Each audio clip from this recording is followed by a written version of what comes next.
Greetings and salutations. I am your master of ceremonies, the game master of this episode of Dice, Dorks, and Danger, where we dorks throw some dice and possibly get into some danger.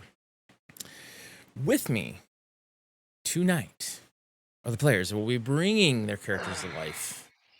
We will start with Chrono. Would you like to introduce yourself?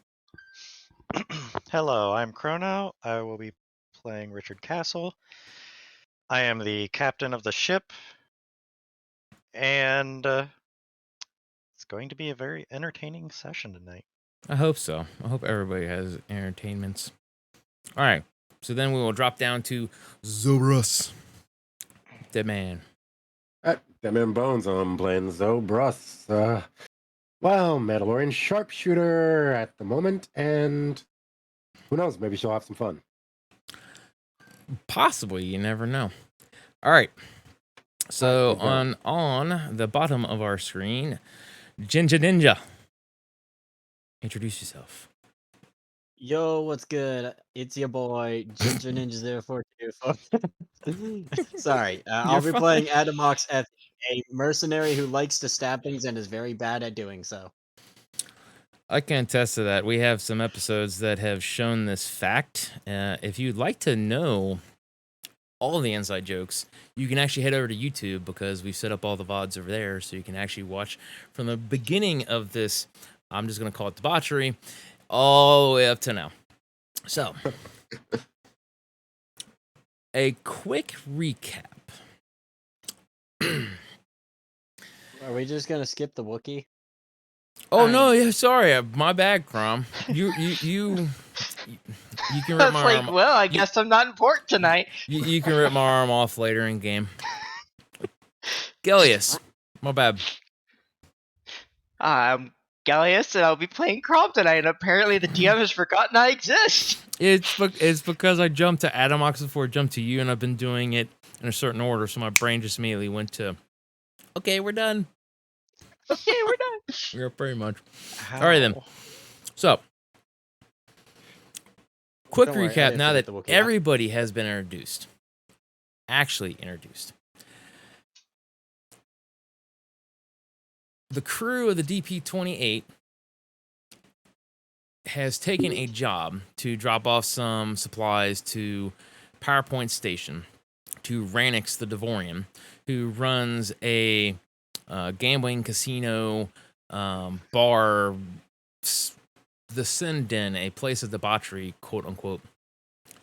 And you guys had actually got to see some live cage fighting from Freya and a familiar Wookiee friend, Drist. Surprisingly enough, the Wookiee didn't win. I was surprised as much as anyone, honestly. And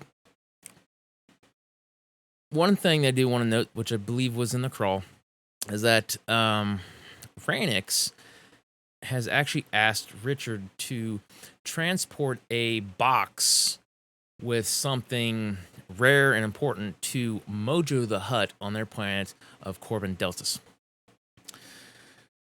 Now, kind of going back to the whole fight thing. The fight, Freya won, and we pretty much are right there at ringside. People are going to be kind of, walking around crying and sobbing because they've lost quite a bit. Some people were going to be like, oh, that was a great match because they didn't bet anything. But Zoe and Richard are actually going to be like, yes, because Freya won them a large chunk of credits. So we are actually going to start with Crom. What would Crom like to do as everybody's kind of gotten back together? They're talking. Freya is kind of finishing up being seen by the medical droid, and Nina, her sister, standing there with her. So, Crom's just gonna look over at Richard and say, "You want to make a bit more money?" I'm always down for making money. The kid goes, Zagar goes, why would you want more money? It's expensive to maintain a ship, Okay. and I have a lot of debt. Okay. He looks at y'all wide-eyed. Continue. So, I'm just gonna grab Zoe by the back of the neck. Come with me. What's he doing? Zagar is going to say as Crom starts walking off with Zoe. At that time, Richard, you're actually going to notice that Ranix, with his 2 IG assassin droids, essentially that he uses as bodyguards, will be walking down to you guys. I'm gonna wave him over. He'll walk. Oh, Richard, my friend. He says, I hope you enjoyed the match. He says, I'm so sorry. He said, I give you bad advice. I really thought Driss would win. I still made a lot of money. Really? He says, you took the long odds. Impressive. So, how would you like to make even more money? He says, I'm going to refrain from saying that statement. He's going to say, he's going to just kind of smile with a big Sharpie tooth grin and says, don't Devorians love to sharpen their horns? Of course I want to make more money. What is this idea? He says. I'm gonna point over to Crom. Who is got Zoe by the back of the neck, apparently. Yes. Okay. And I'm gonna be like, I think he's a little upset. And we can make a lot of money off of them settling their dispute. I was unaware that there was some infighting going along. He'll kind of look over and he'll say, well, after that, he says, I do kind of think, he says, that that's a possibility. He says, well, he says, you're supplying the fighters. He says, and obviously, he says, you or no one on your crew can make bets on the fights because they're both your members. He says, but he says, I would be willing to split whatever profit made. 80-20? Of course, 80 for myself. How about 70-30? We still have to repair the engine before I can even consider taking on your request.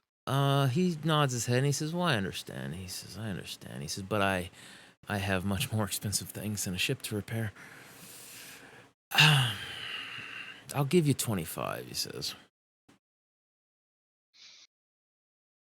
I think I can work with 25. Ha ha ha! Then there's a deal, and he'll shake your hand. Yep, and I'll shake his hand. All right. While you guys are shaking hands, Zagar's going to look around confused, like, what just happened? And Ranix is going to say, have them head back to the locker rooms. He kind of gives you a general direction. He says, they can be filled in, he says, on all the procedures for these types of things. And he looks over at the Mandalorian with like kind of a little toothy grin. He says, no armor, but we can find a safe locker for your precious, I assume, family heirlooms. She is very particular about face coverings. That's perfectly fine. He says, just no armaments, no weapons, no stun weapons. It's merely fisticuffs, he says. Understood. Ranix will basically kind of take a seat and kind of pat next to it as while that's kind of all going on.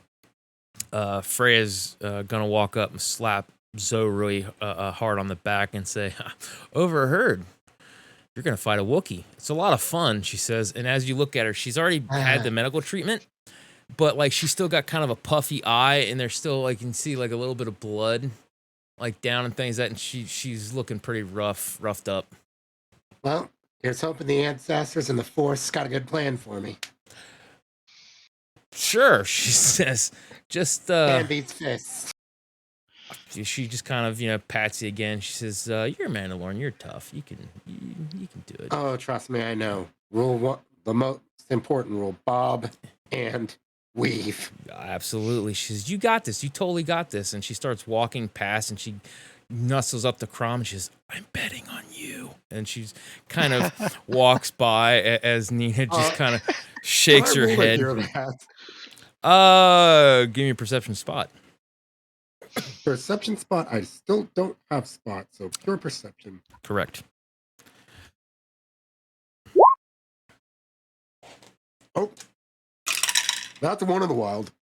Nice. What's the total? 5. 5? You don't hear nothing. You just see her kind of lean in, and then she just kind of, pats Crom a little bit up on the arm, shoulder kind of thing as she kind of walks off to just go just collect her turning money. away. I'm just gonna give her a little pat and say, "I'm gonna make this painful." To Zoe or to Freya? To Freya.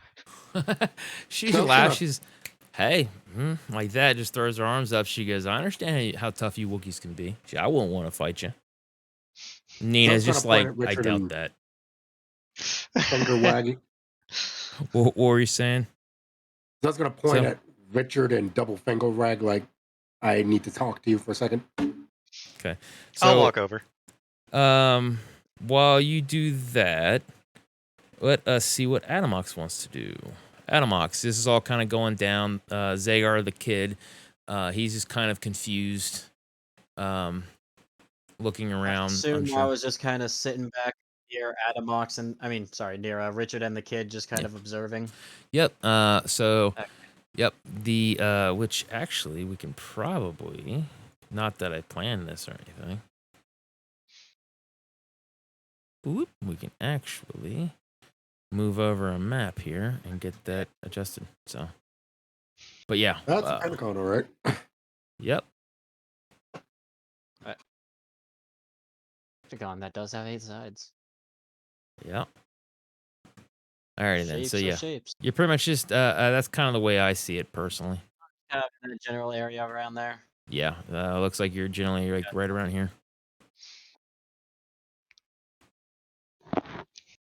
Now I wasn't here last time, so I don't know why Wookiee is angry at Zoe.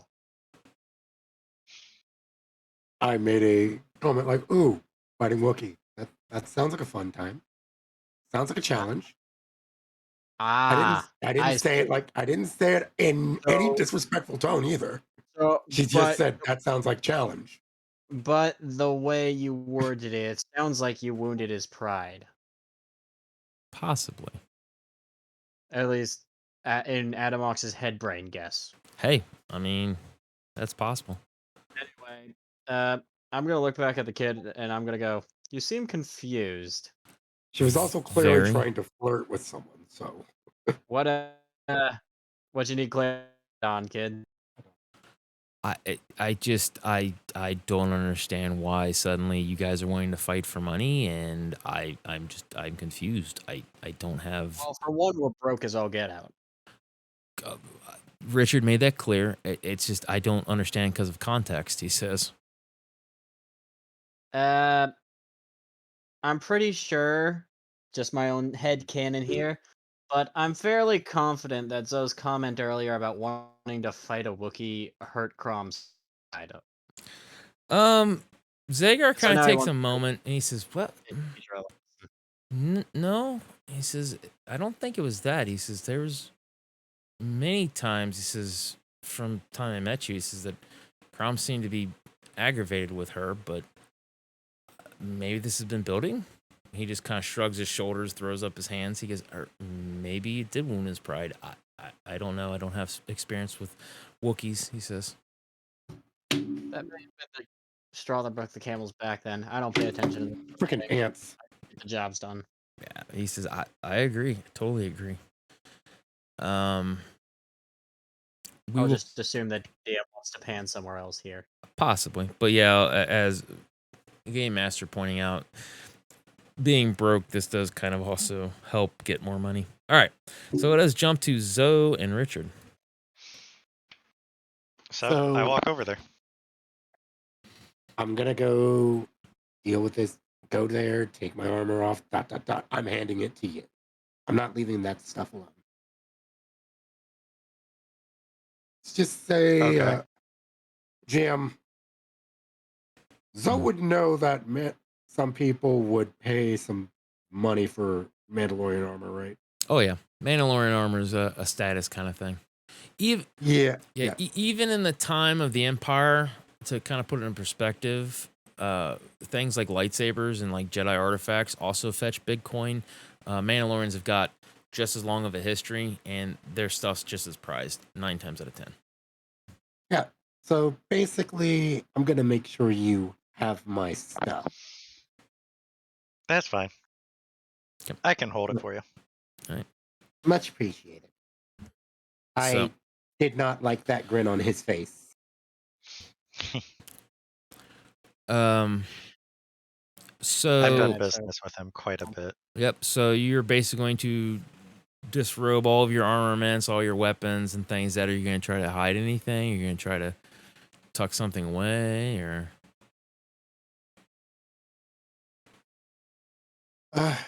Not tuck something away. She's gonna take something out. These were her father's stags. It's like, wish me luck, Dad. all right. And then Crom, I imagine you're also going through the same things, disrobing your armor and getting all your weapons and all that kind of fun stuff. Yeah, I'm stripping off my armor, putting it in a secure locker because I don't want someone stealing this. Yeah, no, I don't blame you. So yeah, you guys are essentially going to be going back to where Ranix had kind of pointed you, and it'll be kind of I'm trying to think. It's just an open locker kind of thing. They might have like little divider curtains or something like that for privacy, for if you need to undress and things like that. But for the most part, it's a his and hers. And the locker that you end up having essentially will have like a biometric thumb kind of thing, where it kind of takes a picture of your thumb and then kind of makes sure reads that there's actually heat and kind of a pulse and everything else. So yeah, you guys pretty much can put your stuff in the locker, and it's pretty much only supposed to be accessible to you. And it's big enough that it can house all your stuff. Now,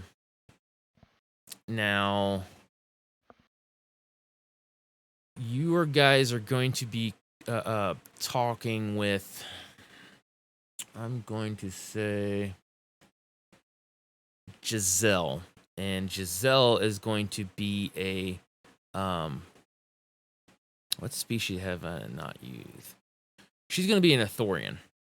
So if memory serves, the Athorians are the hammerhead looking dudes that talk out of both sides. She'll have kind of like the mechanics across both of her mouths. So while she talks, it kind of comes out in basic. And she will be going over the rules, basically saying that for the most part, there are no rules. No armor, no weapons of any kind. There will be basically 2-minute rounds, and basically the best out of 3. They'll tally points up. They'll kind of take notes and things to see who wins. But traditionally, these fights usually end in knockouts. She doesn't say. Well, let's put it this way. She says that we would like to have either one of you come back to fight again, so we would prefer no one be killed. However, things happen, she says. If that's the case, is there anybody or anything that you'd like to give us to hand out for your stuff? Because otherwise, Ranix is just going to take it. I'm just gonna point at Richard. Okay. Richard's got all my stuff. Okay. So she'll just kind of toss her hand up and she says, perfectly fine. Richard, will gain all your stuff. She will then basically kind of let you guys do whatever you need to do your prep stuff, while those that are outside are going to be seeing above the ring. They've got like the big jumbotron, kind of thing, where they start updating the information. They're taking information from you guys, your height, your weight, all the kind of fun stuff. And they will be placing the odds at, I'm going to say, 10-2 favor of the Wookiee.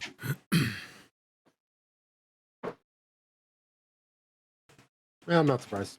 Yeah. All right.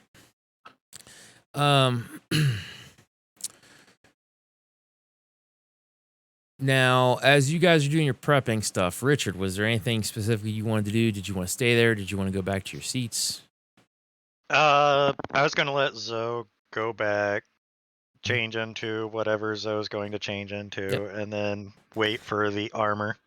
I would assume they would have like some kind of holding crate for situations like this, Yeah, if like you they wanted did to, with the weapons. yeah, if you wanted to take it with you, you can basically ask them, and they'll give you stuff to put everything in.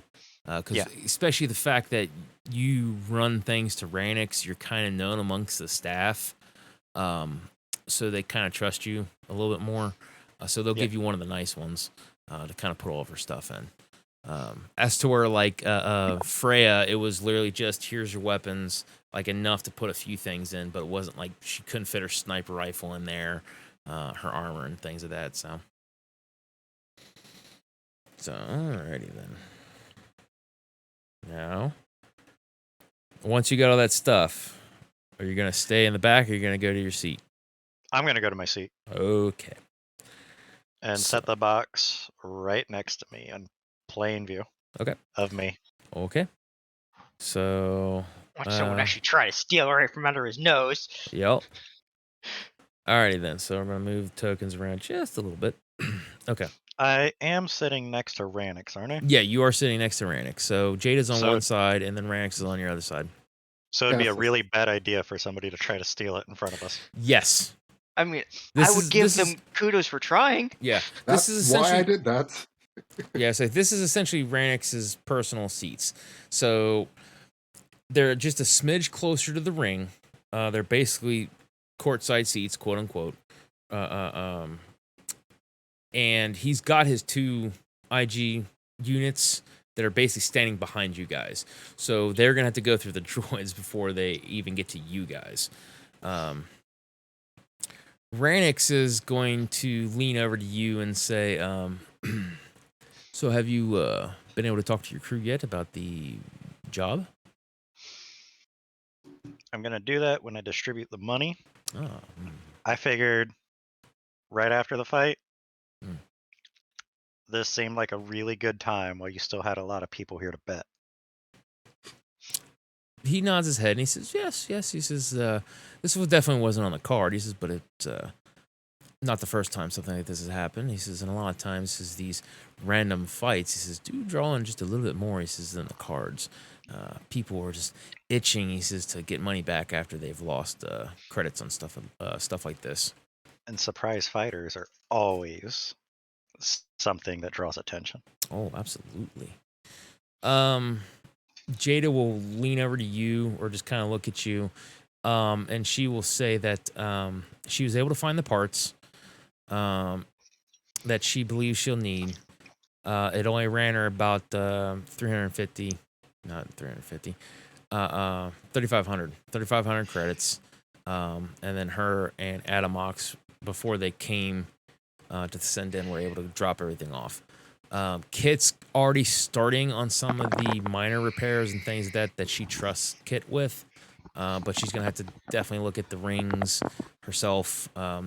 He can kind of take a look at it, but she feels more confident if she does. He doesn't really usually mess with the big stuff like that. So I'm gonna lean back over to Jada and go, so what would you say a more reliable engine would be? She says, for our ship, she says, this one would be a tough one. She says, our model is closer to the 1300. However, she says, given certain modifications, she says that it would be possible to outfit 2400 engines on with a little bit more oomph, she'll say, to allow for the extra weight for cargo and distribution and a few other things. She says, but the 2400 engines would actually probably be the faster engine, she says. Reliability? Very reliable, she says. Much newer of a model than what we currently have. If you can price that out, we can talk about it after the fight. She nods her head. She says that this one will have to look into it. However, Jada believes that It could be as cheap as 50,000 and as expensive as 85,000, depending. Whew. She nods her head. It is pricey, she says. That it is. All right. So we will jump back to Adamox. Is there anything that you wanted to do? Now, even though you guys are not supposed to be betting in the house, this does not include side bets with each other. If you guys would like to bet with each other, you guys are more than welcome to. I'm just tossing that out there. Anyway, he's probably just gonna start rambling out loud about I really don't want to. If I had to bet, I'm not going to. I'd imagine the Wookiee would win. However, I really don't want to speak in favor of either of them because I am scared of both. Zagar's gonna look at you kind of funny and say, "Why? The Wookiee seems very friendly and nice, strong, sure." And then he looks over at Zoe and he says, "She's just a kid." I have seen the Wookiee rip people's arms off for fun. Nods his head. I have also been threatened in regions no man ever wants to be threatened by the kid. Zagar will look at you, kind of tilt his head. He says, "What does that mean?" Suffice it to say, I like to keep my jewelry. He looks at you kind of up and down. He says, I don't see any adornments."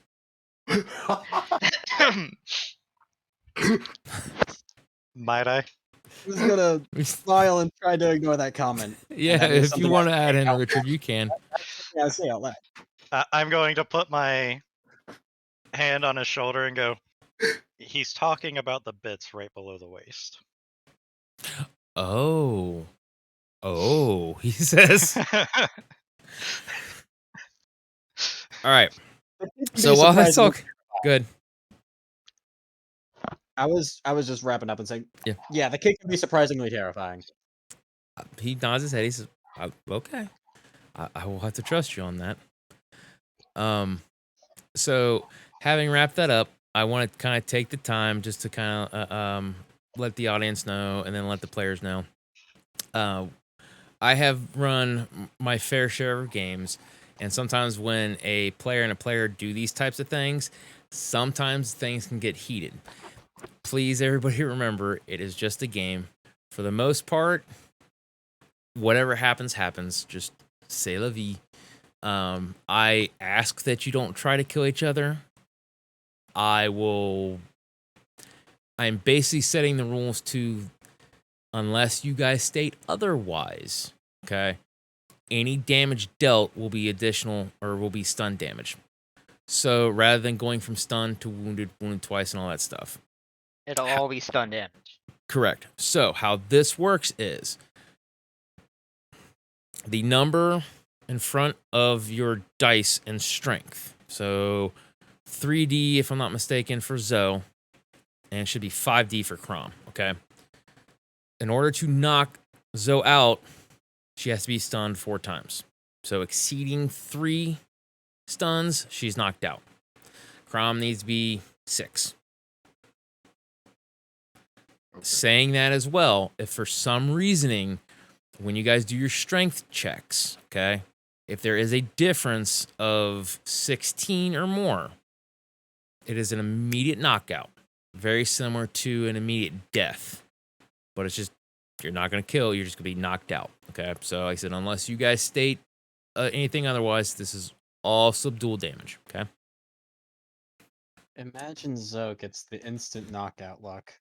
I doubt that's going to happen. All right. So. I do as well. It's funny. People are going to be placing in their bets. There's going to be a good chunk of time for everybody to kind of, do what they need to do. People, Rich and everybody are having their conversations ringside.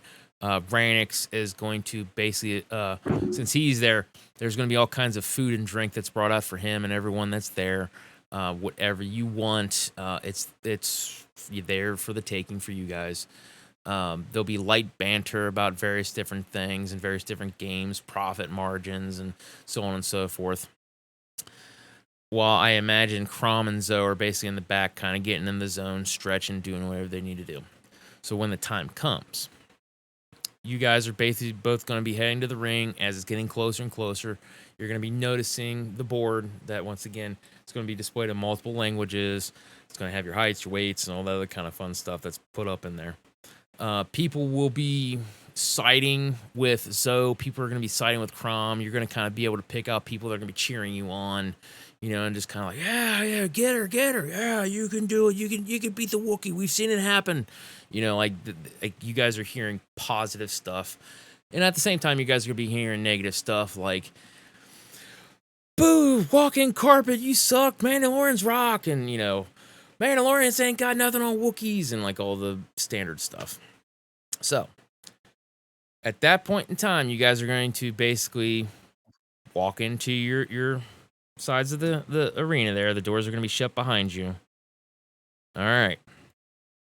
So, I would like either or both of you to roll initiative.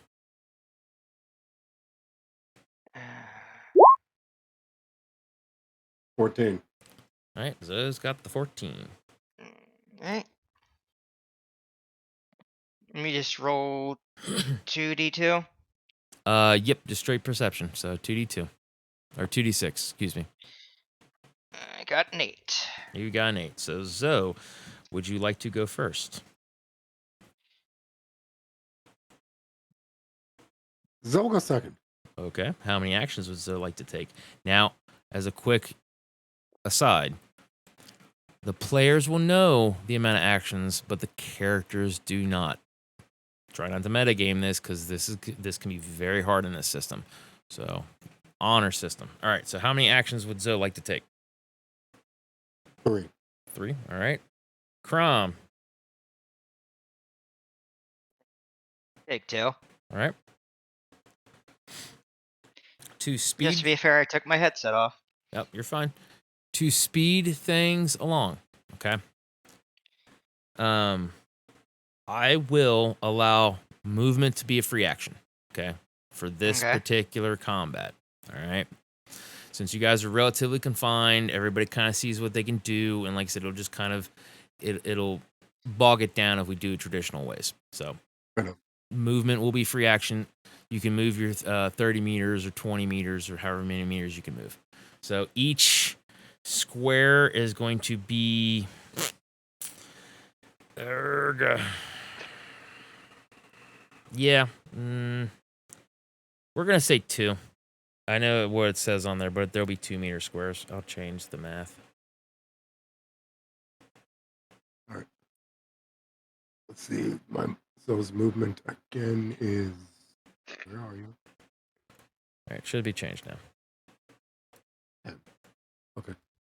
Yep. So I assume before the fight goes off, we got time to square off in the ring. The basic. Oh yeah, no, it's boxer. Yeah, they basically just deal or scan you to check to make sure that you ain't got nothing. The droids scan you. They don't bother hand scanning you. All right. They didn't quite come out and say it, but it was kind of implied that if you essentially are found breaching any of the rules, punishment will be severe. I know. Well, all right. that's Zoe. So, Crom, I don't know if you saw that, Aaron. Yeah, Crom, you are up, my friend. Crom's just gonna walk in her direction. He's in no hurry. Okay. Crom's going to move. And you said each of these is 2? Yep. Each is 2 meters. Wookiee gonna take his time. All right. Well, I just want to make sure everybody heard me declare Zoe's bowing. Oh yeah. Okay. Yeah. Okay. Cool.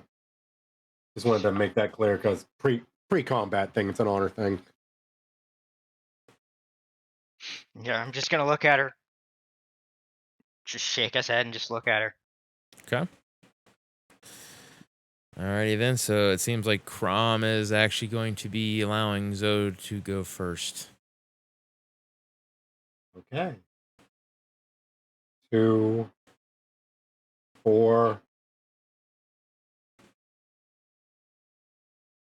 5.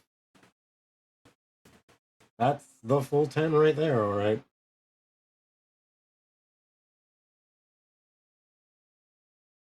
And she's going to go for a kick to the side, I guess. All right. So you can roll brawling strength. Now, Crom, you have the opportunity to just go ahead. Before the dice have been rolled, you can go ahead and take the damage, or you can roll a brawling parry, which should be in dexterity. Yes, Yep. I will roll a brawling parry. Okay, so rolling that is essentially going to be a reaction, so it's going to chew up one of your actions, Okay. or you can essentially add an action and add more difficulty, or take away another die. That's up to you. Yeah, I will add one more. Okay. So You are now going to be negative 2d6 to everything you do. all right. That's a 9 after the negatives, since the sheet has it built in. 9 is going to be good enough. However, Crom needs to give me the brawling parry check to see if A 3. a 3. So, yep, it lands. Alrighty then. So, Zoe, go ahead and give me your strength to inflict stun damage, and then Crom, go ahead and roll your strength to absorb said damage. So to be clear, does the strength have the negative implied in it or no? No, this is straight damage. Okay, so if I see it on there, I'll fix it. Mm-hmm. Yeah, it's on there. So I roll in 2 extra d6.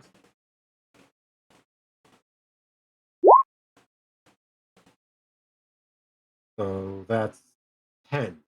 All right. So that, if I'm not mistaken, is going to land pretty hard, and I think that might be stunned twice. Give me a second. Let me double check. Armor, lightly damaged stuff, cover, combat injuries. Went way too far back. Come on. Then I went way too forward. We're just having one of those days. All right, here we go. Holy crap. The Wookiee is stunned thrice. Ah. Yeah. So he is halfway stunned, essentially. Now, for the next 2 rounds, this is not going the way I thought it would. For the next 2 rounds, even though you jumped up to 3, I'm not going to stack them. But for the next 2 rounds, you have an additional negative d6 because you are stunned. Okay? Okay. All right. I'm going to grab these because I'm going to, if that happens to me, I'm So gonna... Zoe has made her action. Crom, you are up. All right. I'm gonna go for the legs. Sure. So go ahead and give me a brawling strength check. All right, and you said it is at a negative 3. Yes, it would be a negative 3. All right. Player asking, is he going for striking the legs or grappling the legs? That's a good question. What are we doing? Striking or Because I want to grappling? know if I'm parrying or dodging. You'll be dodging with a 6. So a dodge then? Okay.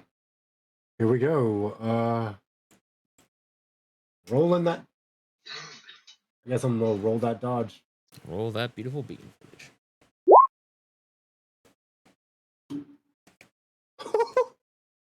17. Nice. And what did you say With you an had, Crom? exploder. I had a 6. 6? Okay, yep. So she dodges out of the way. So, DM, Yes. for this, are we rolling the strength to absorb the damage? Yes. So it was essentially, or for this particular thing, this particular moment where he dodged, or are you talking about the entirety of everything? Just the whole thing. Like the Okay. dodge was to absorb the damage then? So the dodge was to move out of the way. So essentially, if you can kind of think of it, Zoe had taken the kick. It landed. Zoe had stunned Crom basically 3 numbers. And from there, Crom went to grab the leg or punch the leg or whatever, and then she more or less dodged out of the way. So she got her leg out of the way essentially, and he wasn't able to connect. So when you do, hey, look at that. When you do this stuff, yeah, it essentially is when Zoe is successful in hitting strength versus strength, essentially. Does that make sense? I don't remember Crom rolling his strength to absorb the damage. I thought he did. I thought he said he had a. He had No, a 3 to dodge. But ne- you didn't allow him Yeah, to roll to absorb it. I could have Yeah, sworn you I never heard your let- number. No, you never. Oh my god! If it- I am so sorry. This is the second time tonight. I must be flogged with a wet noodle. My apologies. Roll your Yeah. strength. Yeah, I could have sworn you gave me a number. My bad, man. No, I'm I so just bad. no, I didn't say anything because I figured you were doing it for me. No. My apologies. Yes. I honest to God thought I heard a number come out of your mouth. My bad. I am no, so sorry. Okay. Yeah, I am so sorry. Okay, You so did, I but the was number was right his in being dodge. confused. Yeah. You were totally right because I thought I heard a number, and yeah. Okay. Well, in your defense, you did hear a number. You heard his dodge. Yeah. So like I said, yeah, my brain wasn't Okay. connecting 1-on-1. Thank you for pointing that out, Mr. Richard. Okay. See, people even experienced quote unquote seasoned, quote unquote game masters and dungeon masters can make mistakes, but a good game master or dungeon master will own up to those mistakes and make the corrections proper because it's fair and right. Okay, Okay, so So, yeah. So go ahead and give me your strength. that would So be do you want me to all reroll 5d. Do you want me to reroll the grapple while I'm at it? If this No, because this is just going to be the strength to determine if you actually got stunned. all right, The grapple is going to because- stay. Okay. Because if he isn't stunned, wouldn't that have added another d6 to it? Yeah, good call. We should probably take it all the way back then. No, what we'll do is you'll roll depending on what that is. We'll take it from there because what I'll end up doing is your number was, what was your number on that one again? Give me just a moment. I think his grapple was fairly low. Yeah, that was the 6 or the 3. That was 6, wasn't it? It was a 6, yeah. So what we'll do is, Versus a 17. depending on what it is, we will have you roll a d6 and then we'll see if it ends up doing. Yeah. Okay. Alright.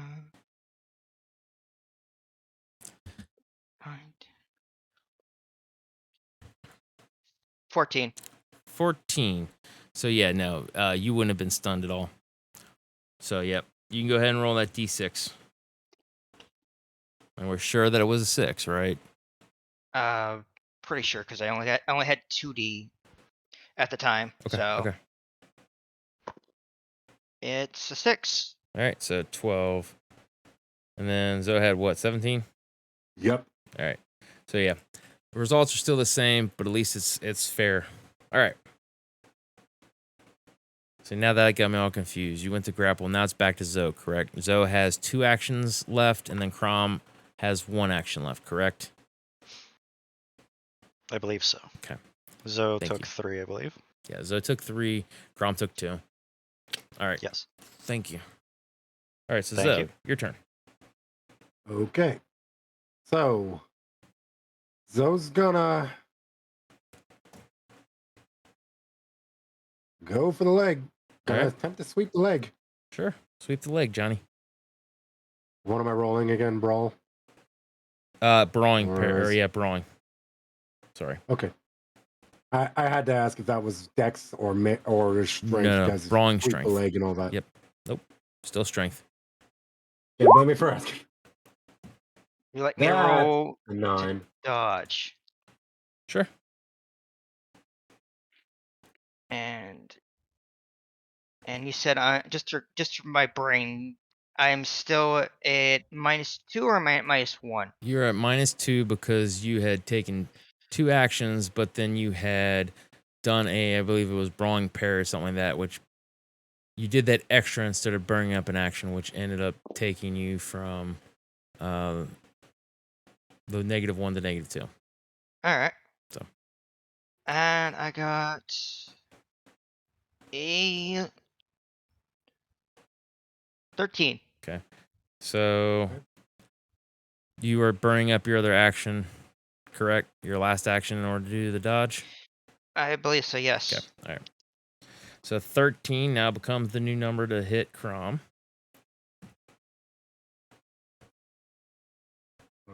Okay.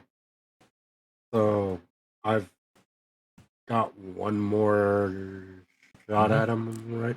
Yep. So basically, you go to sweep the leg, Johnny, and then he just kind of lifts his leg up like, yeah, I'm not falling for that. All right. So here comes the kidneys. Okay. 8. So Nope. You go to Kidney take safe. the swing, and he just kind of leans to the side away from it as you hit air. All right. So I need you two to roll perception. Oh wait, hold up. Hold up. Might want to set my action back to 1. Well, that depends. Actually, no, it doesn't. You're right. Woo! 15. 15. All right. What do you got, Crown? And an explosion. I got an 8, so. All right. So, Zoe, first or second? Second. Okay. How many actions? 2. All right. Crom, how many actions? 3. All right. So you go first. All right. I am just going to go for another grapple. Absolutely. So go ahead and give me a brawling. All right. And it is at -2, correct? Correct.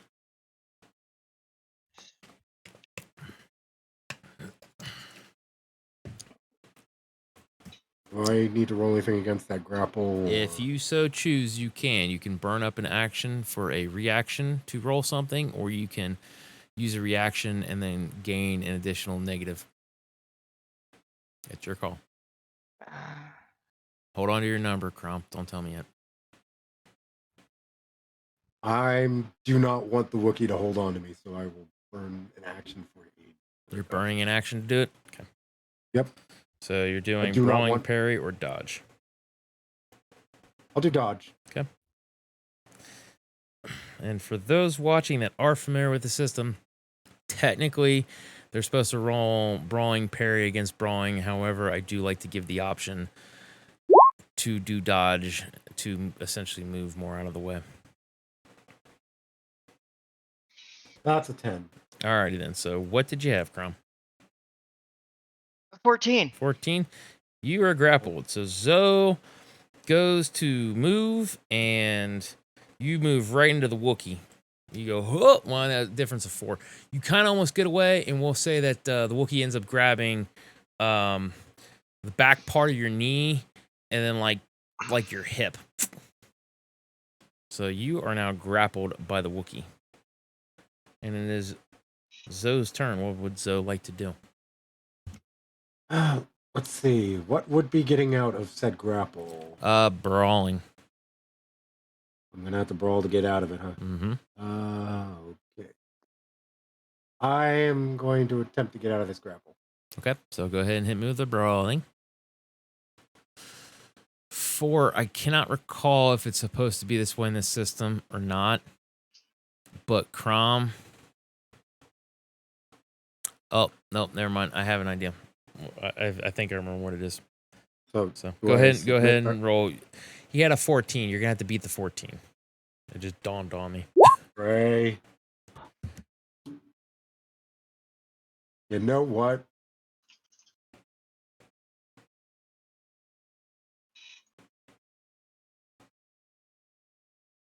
$12. That's not worth it. That's not worth a character point. Okay. So nope, you are still grappled. You try to break free. Crom's like, you ain't going nowhere. Crom, you have 2 more actions. Zoe has no actions. So for the last 2, what would you like to do?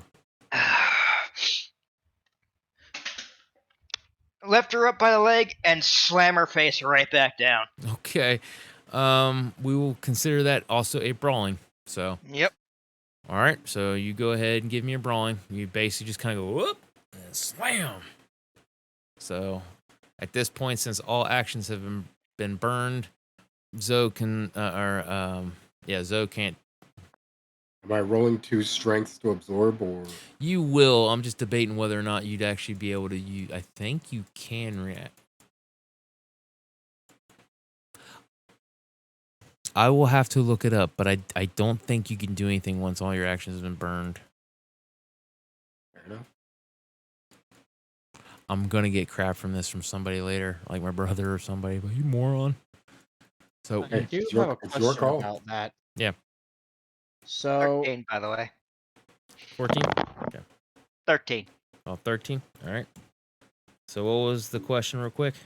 So if you can, so if for the purposes of this combat, when you react to something, you can either burn an action or suffer the result of taking an extra turn, but Correct. without necessarily increasing the number of turns.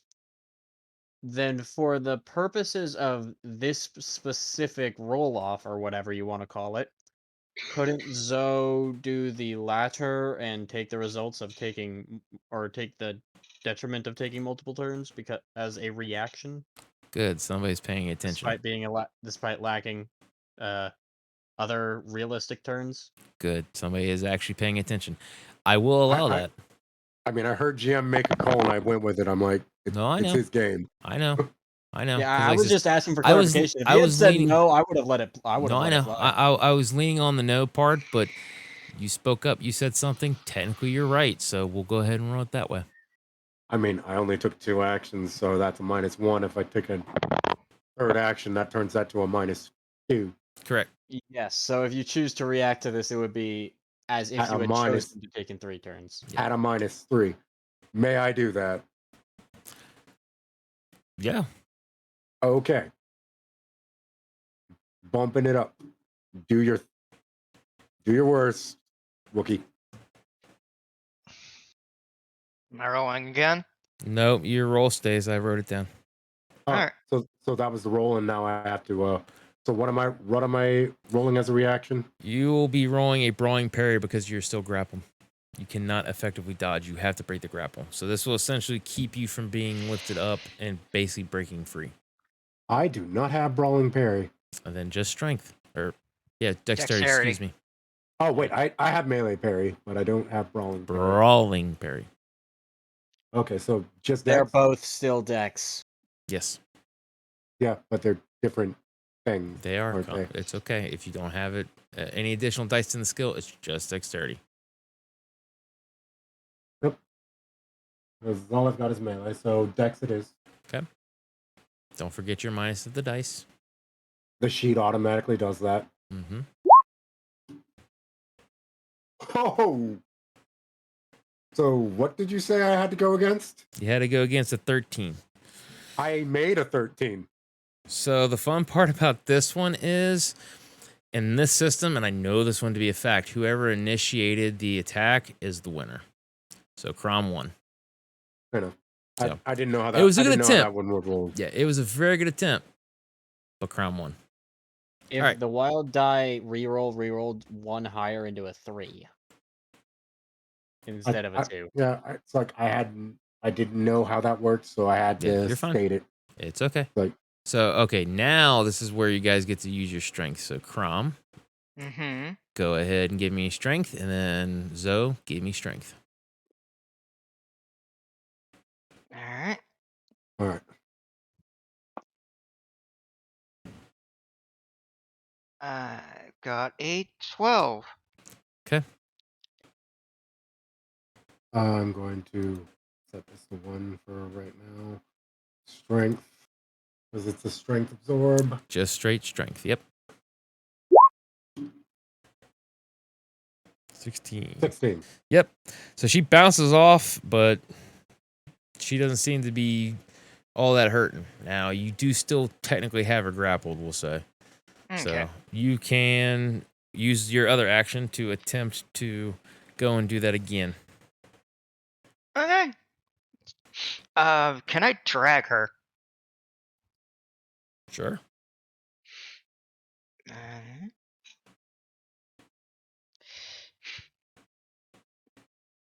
I'm going to drag her over to the fence and slam her into it. Okay. I'm just surprised there's no trash talk going on here. That's not for me to decide. I am merely here to interpret the rules. What you guys do is on you. Okay, so I gotta know, what does the Wookiee has me by the arm or I the have leg? you by the leg. By the I believe legs. it's an ankle or a leg or something. Yeah. All right. So, yep. You basically going to drag him with you and then go ahead and give me another brawling. All right. He's basically Hulk to Lokiing you from the first Avengers movie. More or less. I got a 9. All right. Trying to think. It was. Wait, it's at a -3, correct? No. Yeah. You're minus. No, you took 3 actions. It's -2. -2? -2. Oh. Yeah. Yes. Then I've been rolling 1 dice to less. Oh. Okay. Give me a moment. Yeah. Sure. Yeah. You will re-roll. That's fine. No, I'll just add on to that. Okay. Perfectly fine. That's a 15. Okay. 15. So yeah, you're going to just wham, pick her up and just slam her right into the cage. Now, because you're using the cage and the cage is metal, you're going to actually be adding on an additional d6. So you will be rolling 6d6 Crom, and then Zoe, you will be rolling your standard strength to absorb.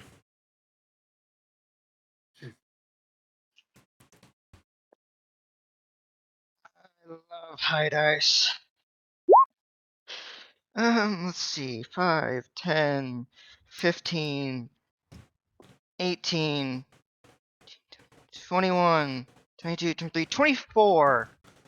All right, so 24 minus 11. 11, so that's a difference of 13. So if this were legitimate damage, you would be mortally wounded. However, that is 1, 2, 3, a difference of 4. He immediately knocks you out. He basically just picks you up, throws you in the cage, wham, and you just lights out. Proceeds to flop onto the mat. Pretty much. At this point, you can tell from the way that her body falls and how she hits and doesn't react and things that you know you've knocked her right out. And essentially about 12 seconds. There's not Just a look- 10 count or anything like that? You are knocked out. They can 10 count all they want. You are knocked out. By rules of stun, your dice for strength is what? 3D plus 2. Okay. So 3D, anything that exceeds 3D is an automatic knockout. So, difference of 4, essentially. Are you following with the math? So anything that And exceeds that's why you left 3D Wookiee on. maximum. Yeah, so essentially you would be, in does this particular thing, 3d6 you would be stunned 4 times. You Oh. cannot be stunned 4 times. You can only we're be not stunned 3 times. Okay, we're not talking about the maximum of the dice, but the number. No. Okay. Correct. Because So, for a yeah. second there, I'm like, wait, is he talking about the maximum of the dice number, or is he difference talking about the is- dice If number? the difference is at least your 'Cause I was dice number confused plus there. 1. Yeah, no. It is essentially, yep, 1 past your dice code for strength. Essentially, you Okay, get knocked. that's better. Okay, all right. Glad I could clarify it because apparently I was saying it wrong. All right. So yeah, Zoe just falls. At this point, we'll go ahead and say that Nina and Freya are not sitting with you guys, but they're sitting like right behind you, and you just hear Freya go, "Ooh, I didn't think she'd go down that fast, but Wookiee made me more money." And then Nina's like, "Oh my God, one of these times you're gonna lose everything." And she's like, "Yep, but not today." I'm just gonna if I can. Did Sorry, she straight DM. up bet everything she just made on? That's She the just player, said she was not the betting. character. Information for She later. just said she's betting on the She's Wookiee. betting on the Wookiee. And you didn't know either way. you didn't hear it. Yep. DM, can I work in here, or do Sure. you want to move to someone else first? No, you're fine. We can go with you. Okay. I'll just tilt my head back towards them and say, "This is why you always let the Wookiee win." Freya looks at you with like this kind of snarky look, and she says, "My Wookiee didn't win, and he made me rich." And she's this big old smile on Can me. I It's hear just like, that? We'll say that you're a special No. case. yeah. No, you don't hear it because there's too much going on, and they're kind of Okay. talking low, and Yeah, they're far enough away. There's no way you would hear that over the thunderous roars. Yeah. Oh. Yep. Yeah, I just go with that. You're Oh, a I didn't know if special I didn't know if I exception. had been walking out of the ring. I'm just gonna. No. That and you've probably got adrenaline going. So Yeah. Right now, you're probably just throwing your arms up and all this stuff. So by the time that they're having this little bit of exchange, you're probably still and everything else. Alrighty then. So that was quick. It was a lot quicker than I Yeah. thought it would be. All right. Same. I mean, I could just break the rules and just go at it again if you really want me to, I'm but I'm not Technically- going to. Is it technically no, because I think the droid would have noticed that she was knocked out, or they might have a 10 count or whatever. But yeah, she knocked out. So I mean, most She's fighting down. areas do have a 10 count. but you're also in a place called the Sin Den, True, I'm but sure and they'd there are at a least bunch have of some sort pirates of and semi-official smugglers and True. bounty hunters and very illegal operations here. true. But also at the same point in time, it's like if you don't have some semblance of rule, fighters aren't gonna. Oh no, Sin Den has They do. rules. It's no It's called weapons. it's called blasters. No They what? will shoot and kill anybody that doesn't abide by their rules. That's how that works out Exactly, here. like, That's how that works in the Outer Rim, just so you know. All right. Yeah, so Crom, what does Crom do? Now that he's won, he's kind of like, "Rrr," fine, he's like throwing a paw just in her looking face or whatever. I'm just looking down at Zoe. Just looking at her. Looking at the droid. Just look at her. The droid. Her. The droid. Just look at the droid. Can I take this one? Droid essentially just kind of makes some beeps and boops that are more or less like it doesn't care. question: Is Zoe breathing? Yeah, you're just knocked out. No, I mean as in. Let me rephrase that. Is she like? I get that she's knocked out, but like you know what I mean? It's like, is there any laborious, or is it just? You are knocked out. You are incapacitated. Okay. Yeah, you And are stay- perfectly stay alive home. and fine. Punctured Oh, lung. barely breathing. Yeah, That's all. no, I'm just curious no. about her state. Nope, her fate is Normal perfectly fine. sleep, She will wake up. unconscious breathing. Yeah, she will Yeah. wake up once they get some smelling salts to her, which will be coming your way in a little bit. I'm gonna pick her up, throw her over my shoulder, and start walking out of the ring. Okay. Ranix is actually, while you're kind of all doing that, Ranix is going to get the numbers in, and then he will be looking at I can't even think. He'll be looking at Richard, and he will say that he says, not as much of a haul, he says, as I thought you would end up getting, he says, or myself, sadly. He says, but he says, you did essentially end up walking away with 25,000, or not 25,000. Yeah, 25,000. 25,000. So 25,000 credits. All right.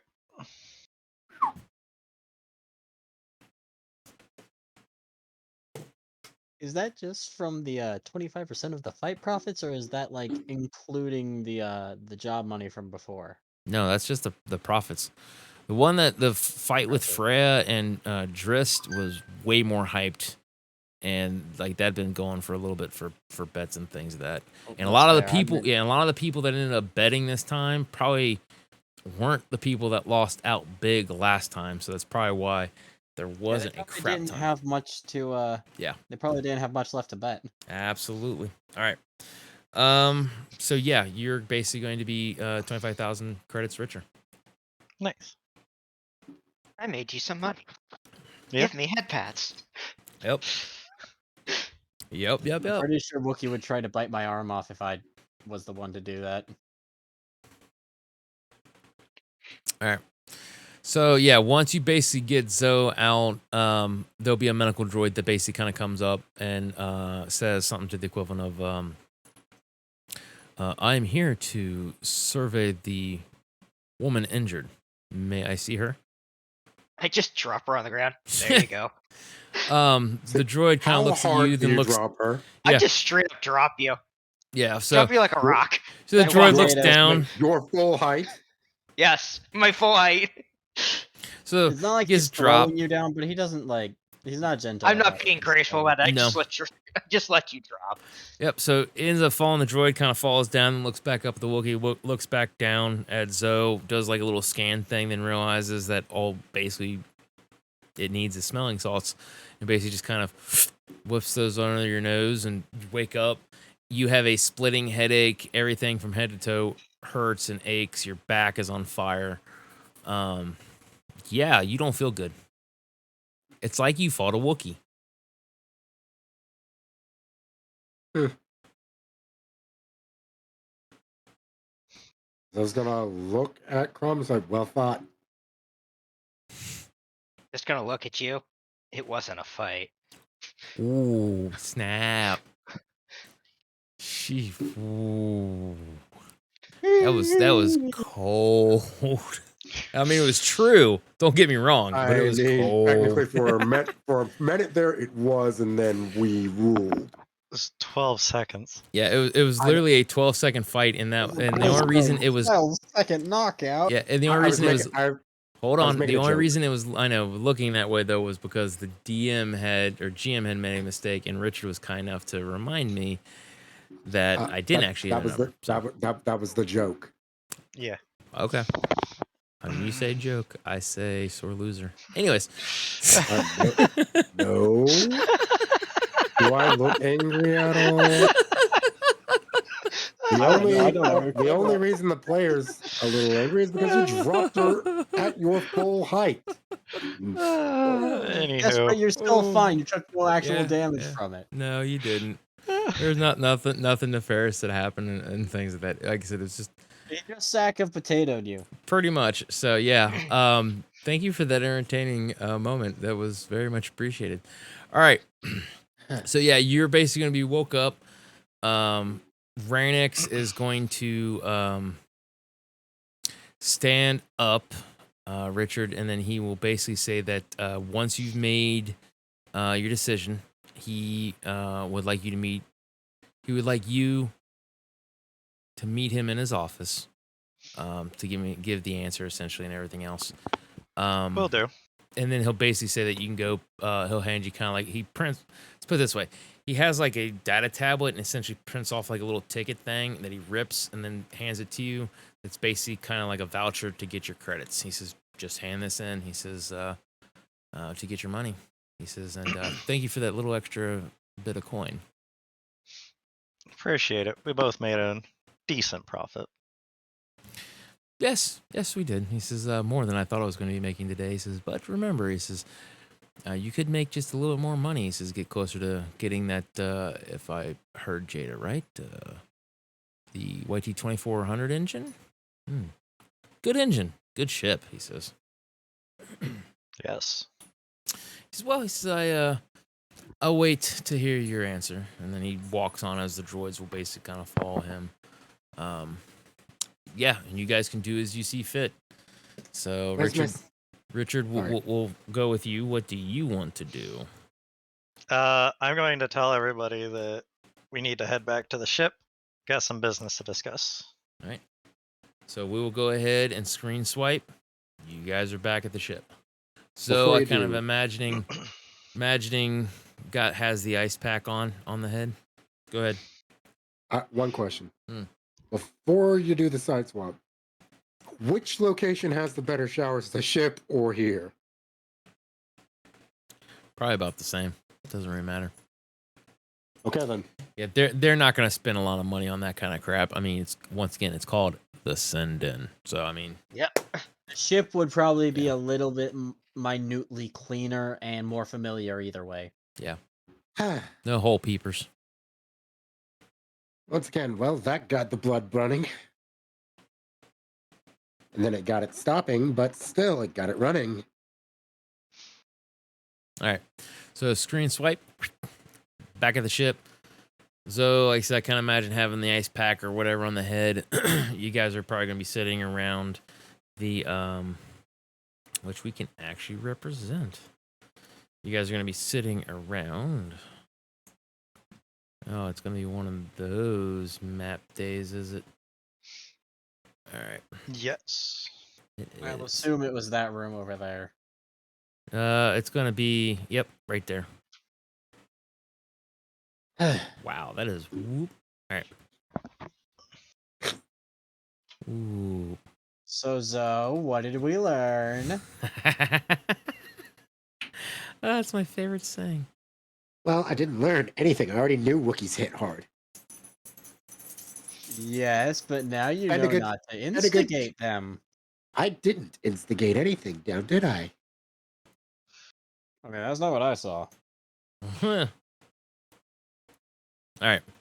I was flirting with a fighter.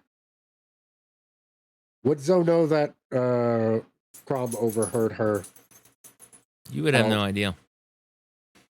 Zov was basically, or Kron was basically the opposite door where I had marked the green areas were the doors on the map there. So he was on the opposite side. There's all that cheering and stuff like that. You wouldn't know whether he'd heard you or not. Okay, so it's like, okay, because, well, Just to clarify, no, he wouldn't have heard it at all because he was talking to the other Wookiee.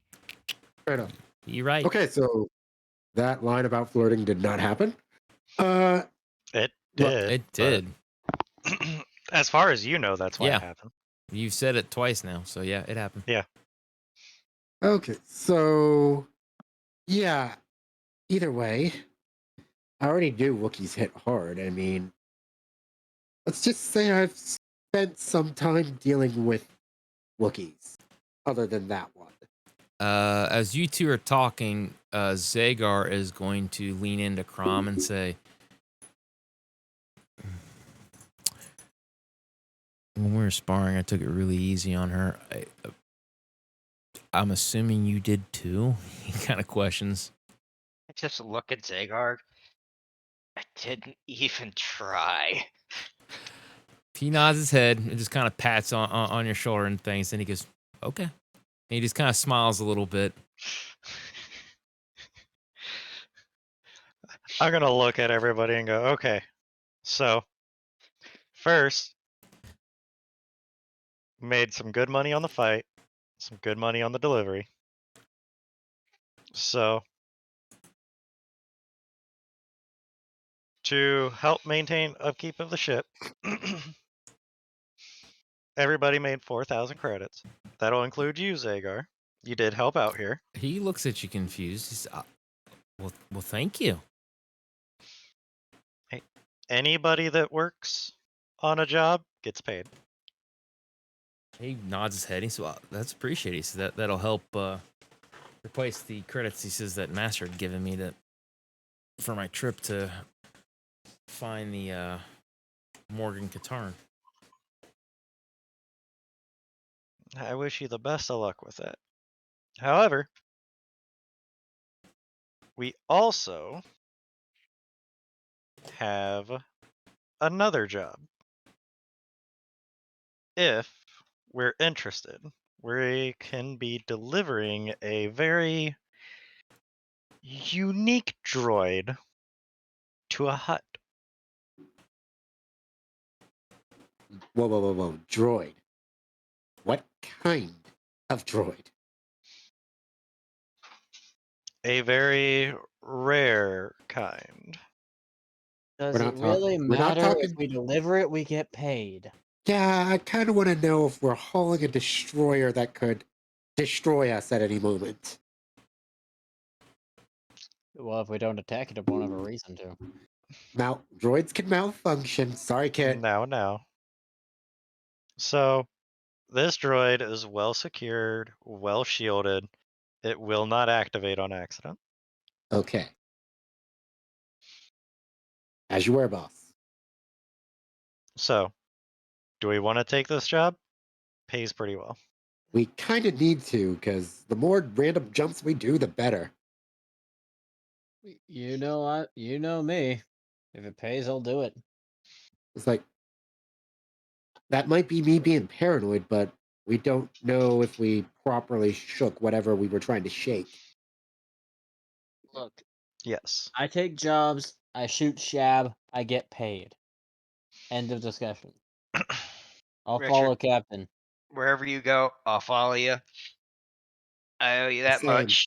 Also, Richard, Yep. I do owe you that much, but at the same point in time, Zoe pays you back all but 100 credits she owes you. So I'm giving you, on top of what I gave you the last time, I'm giving you 24,900 credits.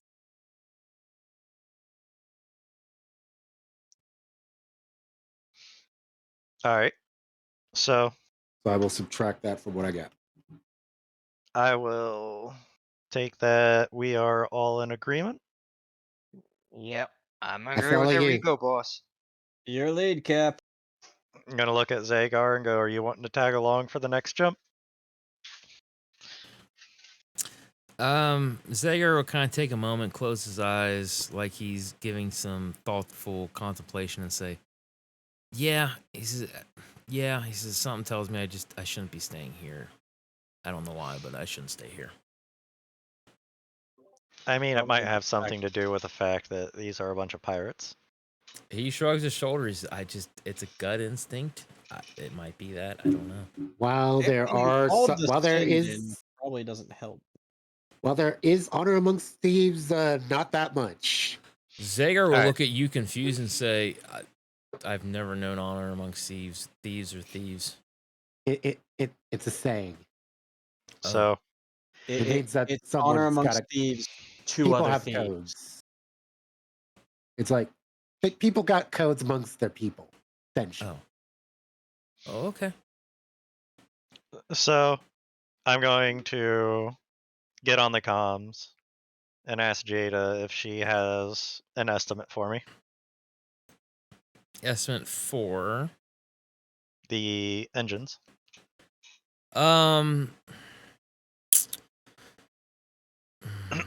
She is going to say that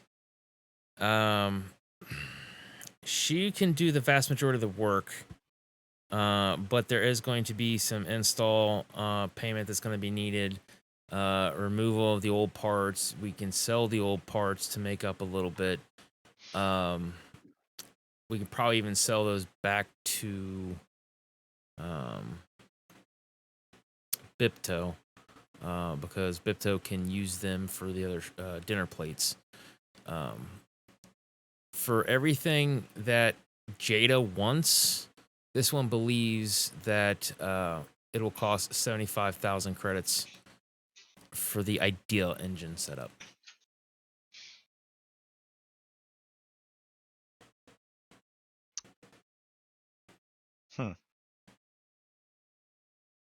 And what about less than ideal but will work? We don't talk about that. Yeah.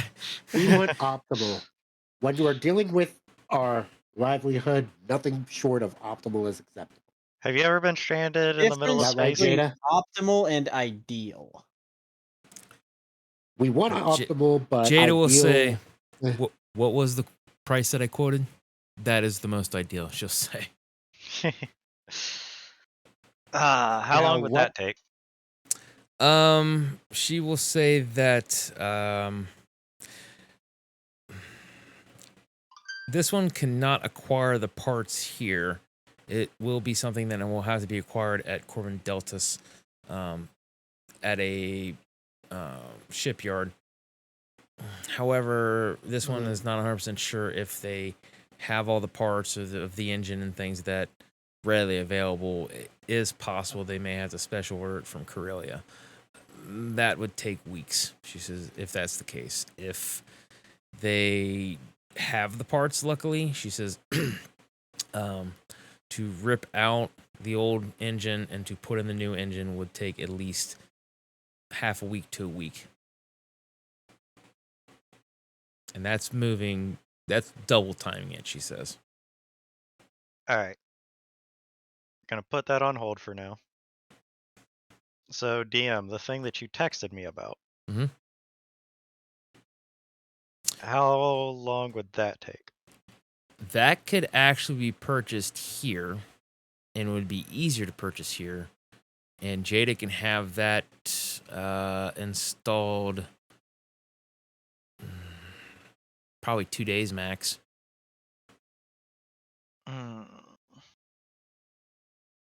All right, so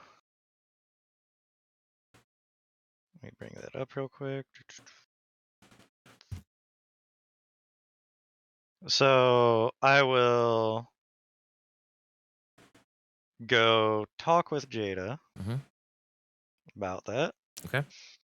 And I'm going to tell her that the idea Mhm. of getting the droid brain installed with autopilot and being able to come to us.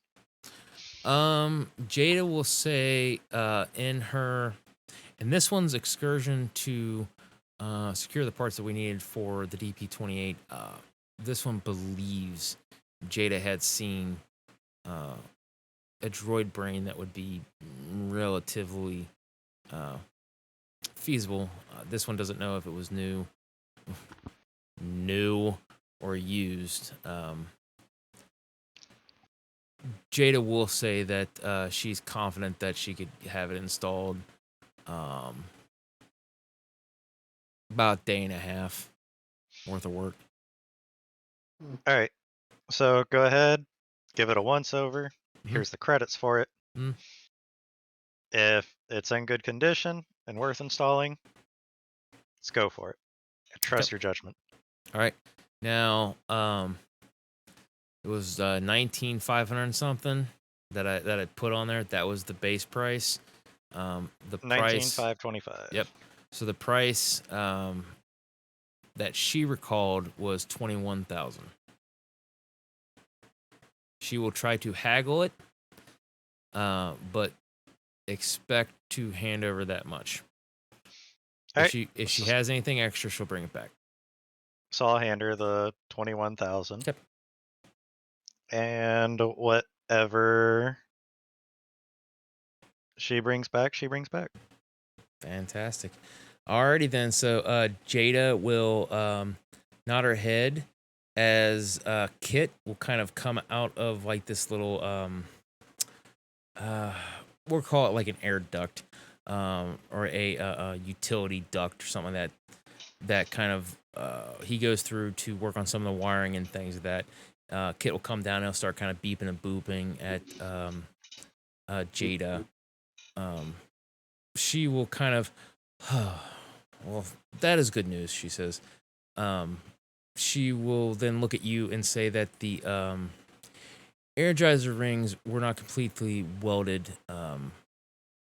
This one will still replace the rings when we have the opportunity. She says, however, Kit is saying that the other rings can possibly be cleaned up and used as backups in case this were to happen again. That sounds ideal. She nods her head. She says, this one agrees. All right.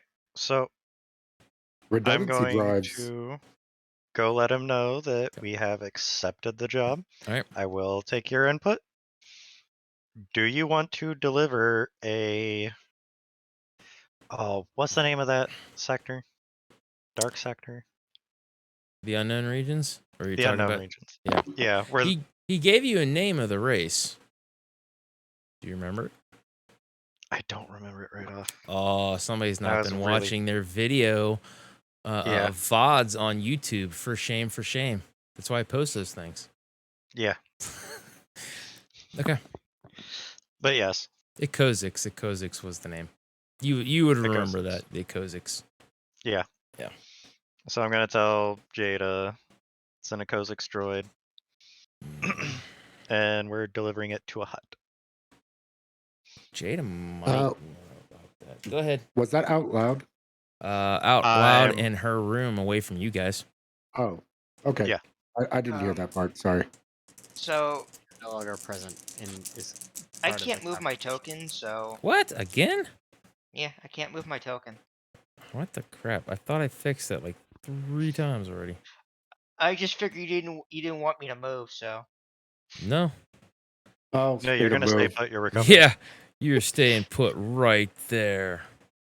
No, that's what. So, Right. Always There She's you the go. one suffering. Thank you. What I'm hearing is we're gonna be here for a couple of days.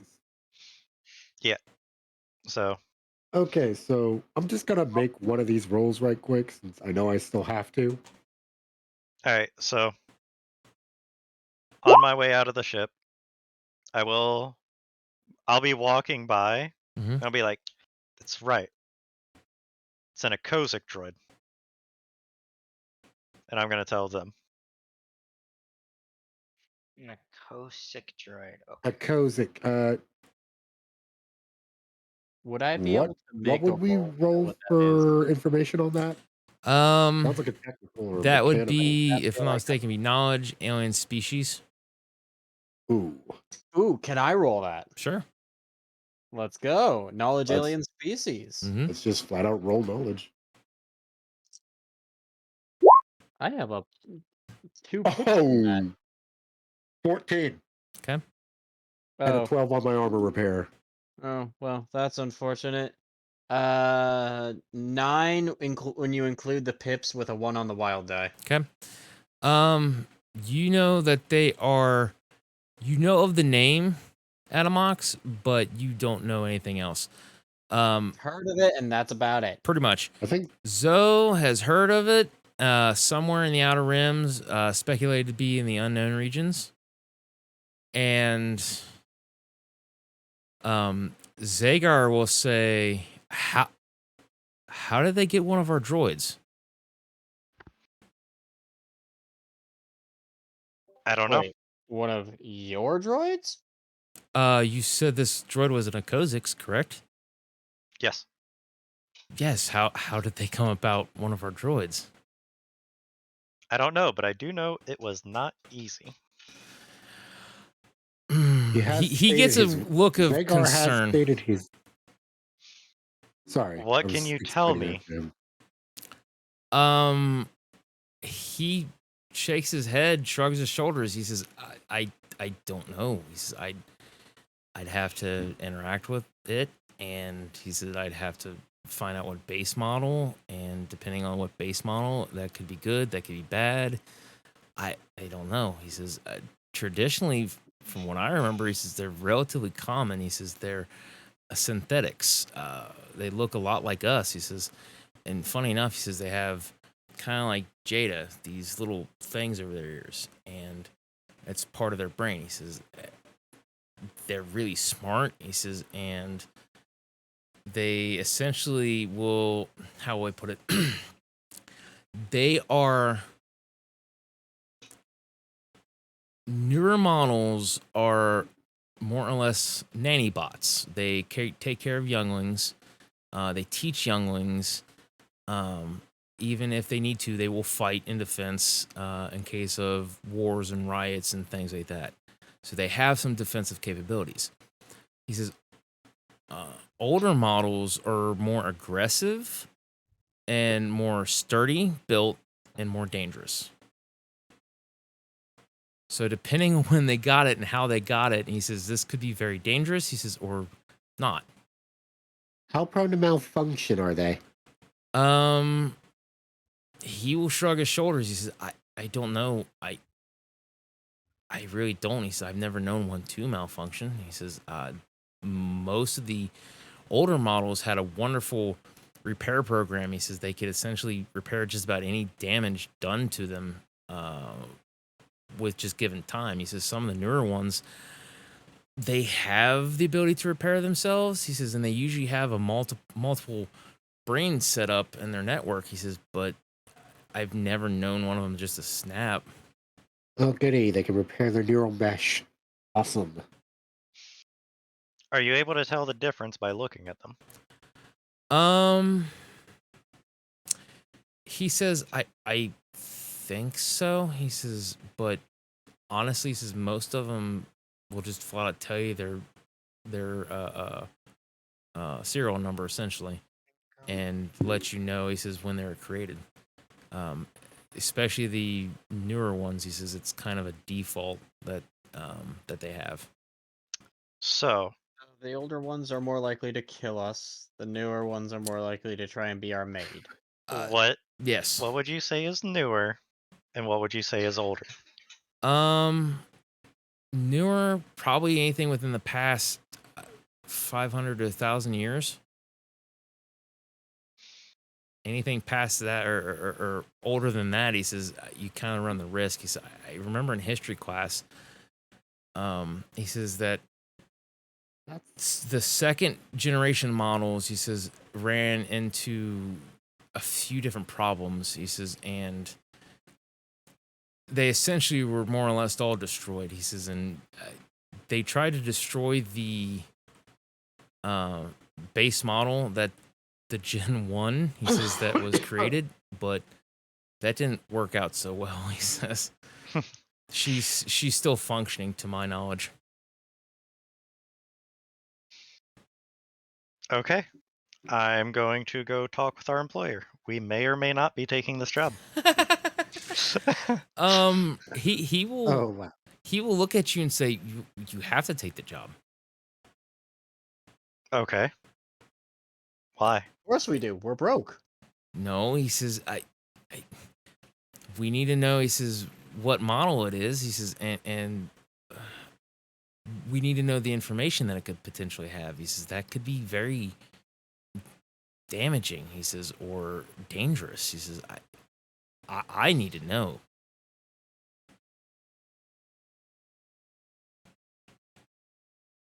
Well, I'll get I'm back gonna to look you. at Richard. You deal with this. I'm gonna go take a nap. Not my problem. I'm not captain. So we have about 2 days. Mm-hmm. So I'm gonna ask. Sure.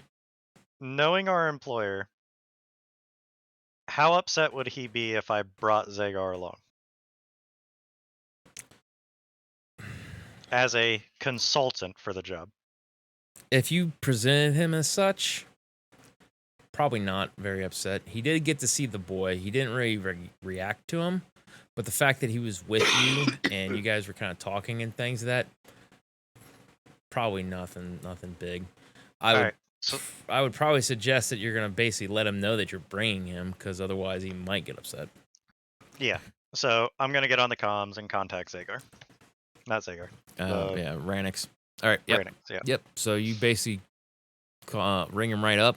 He picks up on the hollow or the comm link, and he'll say, Richard. He says, have you come across or have you come to a decision on what you wanted to do about this job? So I actually would like to bring in a consultant about this droid. A consultant, really? Yes, somebody who is well versed in these droids. Really? He says, very curious and very, very intrigued. May I bring him along with me? Oh, absolutely. He says, I would love to know more about this droid. And he says, there's so many things that we don't know about them. Okay. We will be there shortly. Okay. All right. So, since I was searched after I hang up the comms, I'm going to be like, you never walk around here unarmed. Bring your weapons. Zagar was like, I didn't leave him the first time. Yeah. He says, so, wait. There are places that you can't take weapons?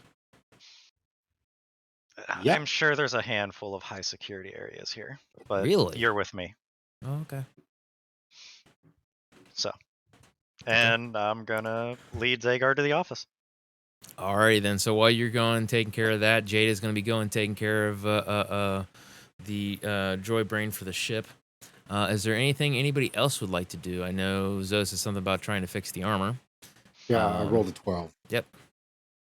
Whenever Did I remember to tell everybody that we were going to be here for a couple of days? I believe I that believe came up I in did. conversation. Yes. Yes, you did. Yes. Yeah. Okay. Uh, I mean, I have this. So. Yes. I understand. after I wake up from that however long short nap, I'll probably continue to attempt to train in my technical skill with Jada. Okay. For ship stuff. All right. So, Crom.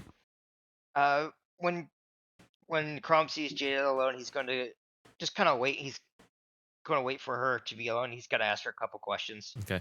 So Jada stepped out. So, did you want to tag along with her, or were you just gonna wait in the ship until she gets back? He's just going to wait in the ship Okay. and go over, make sure his armor's okay, make sure just basically do little routine maintenance stuff that he can help around the ship. All right. Sounds good. Alrighty then. So, I believe, 12. So remind me how much your armor was before it took the damage. What was the dice codes and stuff? I don't remember.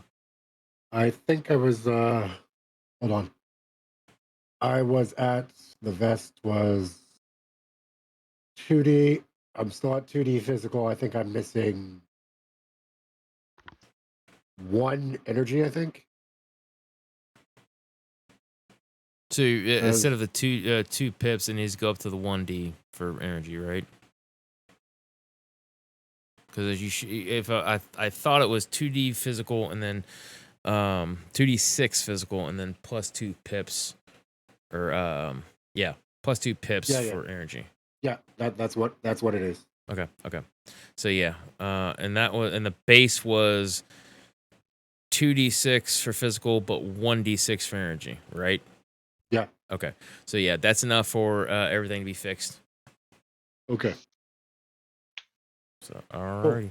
Like so since we're in the sin den, Zoe is going to, well, for starters, Zoe is fixing her armor, so Zoe is going to be taking time to do that.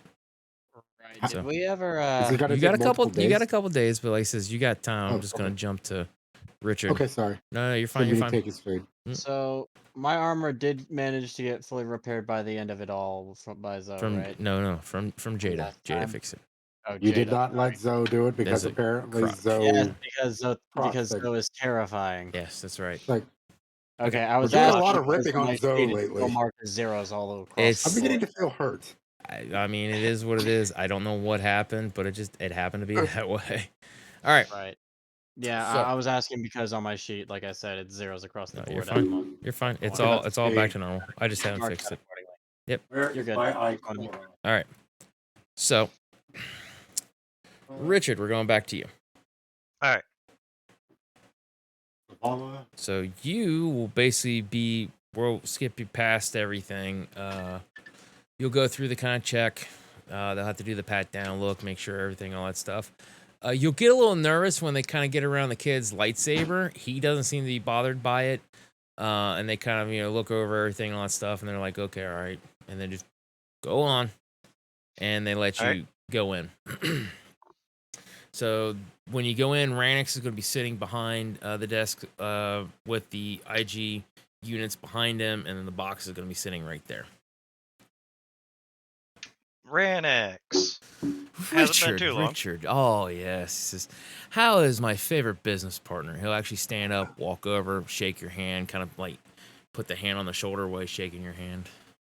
Doing pretty well. Made a fair amount here to this visit. Yes, that's good. That's good. I'm happy to see. And then he'll look over at Zagar and he'll say, oh, this must be our expert. He'll kind of shake his hand, and Zagar's like, yes, you may call me Zagar. He says, you are awfully young. He says, and yet, he kind of looks at him. He says, oh, he says, I'm beginning to understand. He walks back and he says, you are Kozix. He says, yes. He says, I am in a Kha'Zix. He says, oh, such a rare opportunity. He says, to see one of your kind. He walks back up, shakes his hand again. He says, oh, he says, you have to tell me so much. He says, your artwork. He says, your food, your women. He says, what's it like? He says, Zagar goes, um,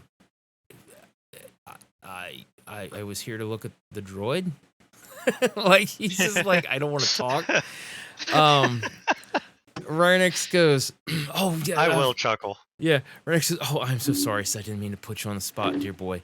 He says, yes, please. He walks over and shows him the box. And Zagar will walk up and he says, and the unit is deactivated. Ranix will nod his head. Yes. He says, when we found her, he says, she was pretty badly banged up. He says, some scratches and dents. He says, we did attempt to repair her the best that we could. He says, but we really couldn't, we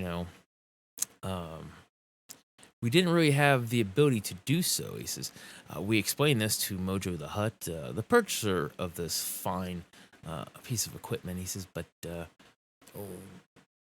we just assume that he may have better resources to fix the droid. Zagar kind of nods his head and then looks at the crate and then basically just goes right to opening it up. The crate is going to open, and you're going to notice as big as that thing is, the droid inside's probably about the same height, maybe a smidge taller than Zagar. So, like, you're looking at about maybe 5'5", 5'6", something like that. It has the same skin palette, and much like he had said, its head actually has kind of like these tear-shaped looking domes on the side of it. Her hair color is kind of a wild turquoise type color. Her clothing seems to be relatively beaten up, but it actually kind of looks like they've put kind of like a sheet over her, kind of, we'll say like a plastic, to kind of make sure everything, stays in place. And Zagar will look at her and he'll say, huh. Kind of look around, do what he can. And while he's looking, her eyes are just going to pop open and she will look down at Zagar, and Zagar will say, oh, you're functioning. And she says, well, yes, I'm functioning. My designation is Yumi. You are? He says, I am Zagar. Oh, Zagar. He says, of Clan Zagar? Oh, yes. He says, the very same, ma'am. The very same. Oh, you're so kind as to call me ma'am.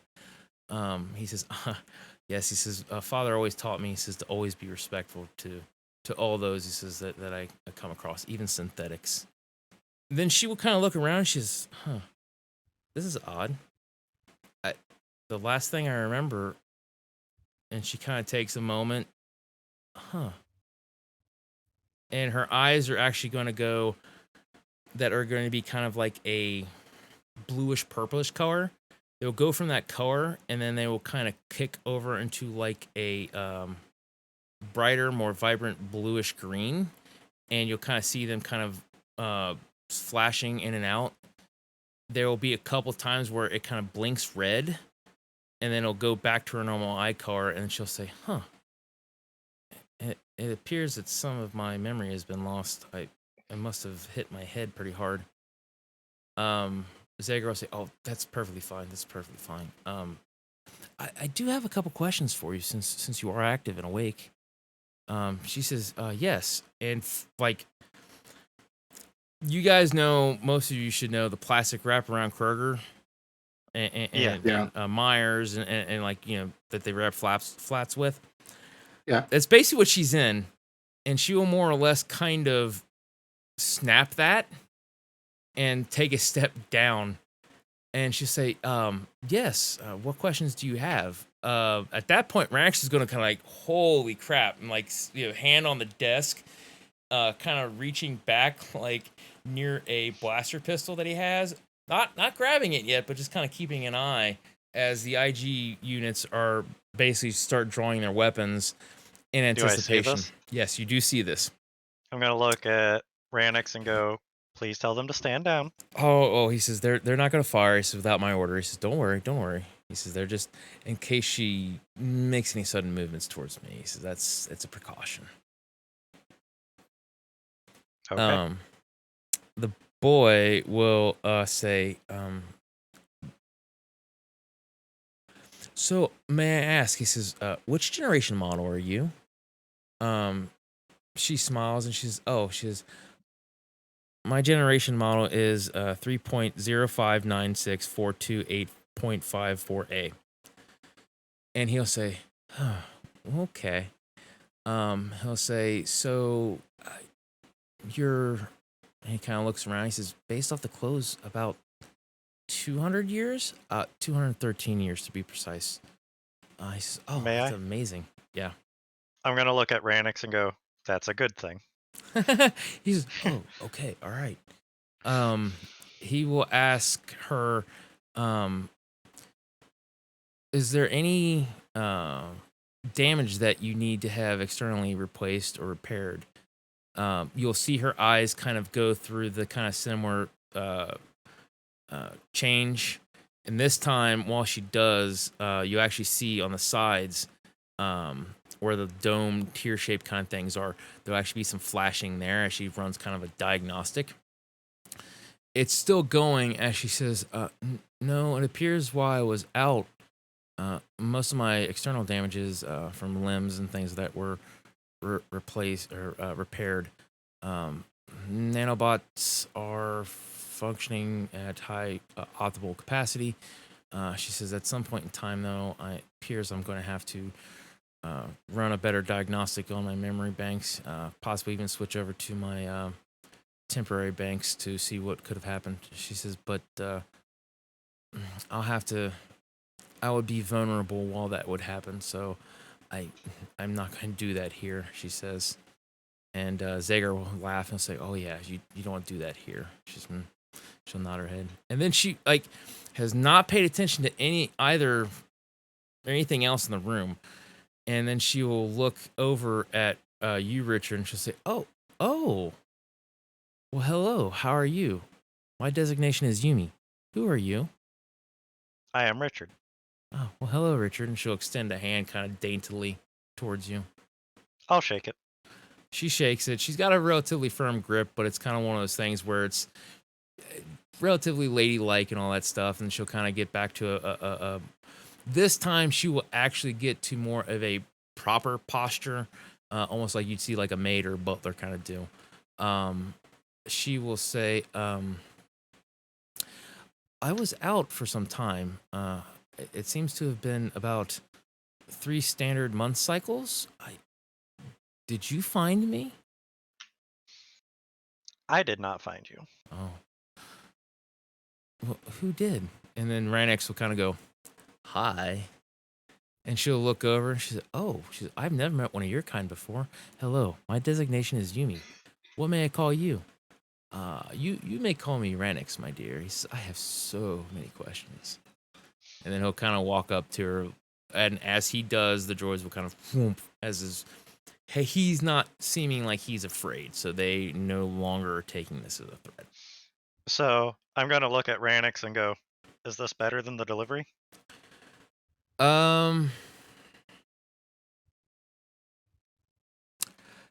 He says, yes, this is way better than delivery. He says, however, he says, I'm under contract. He says, technically, he says that I have to get this to Mojo, he says. The deal's been made. The credits have been exchanged. Can we talk bonus? He snickers, and then that snicker goes into a very toothy grinning smile. He says, man cut after my own cloth, I see. Hey, I am a businessman. And that's why I like you. All right. So we are going to take a little bit of a break to refresh our drinks, hit the facilities and things of that. So about 10, maybe 15 minutes. And then we will come back So for those of you watching, first and foremost, thank you so much for watching. I hope you're finding this entertaining. We do have a moderator in chat, and if you would like to speak to us in chat, we will try to get to you, but I cannot make any promises. So yeah, give us about 10, 15 minutes, and we'll be back. Okay? I may.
Welcome back, everyone, to this game of Dice, Dorks, and Danger, where sometimes the Wookiee does win.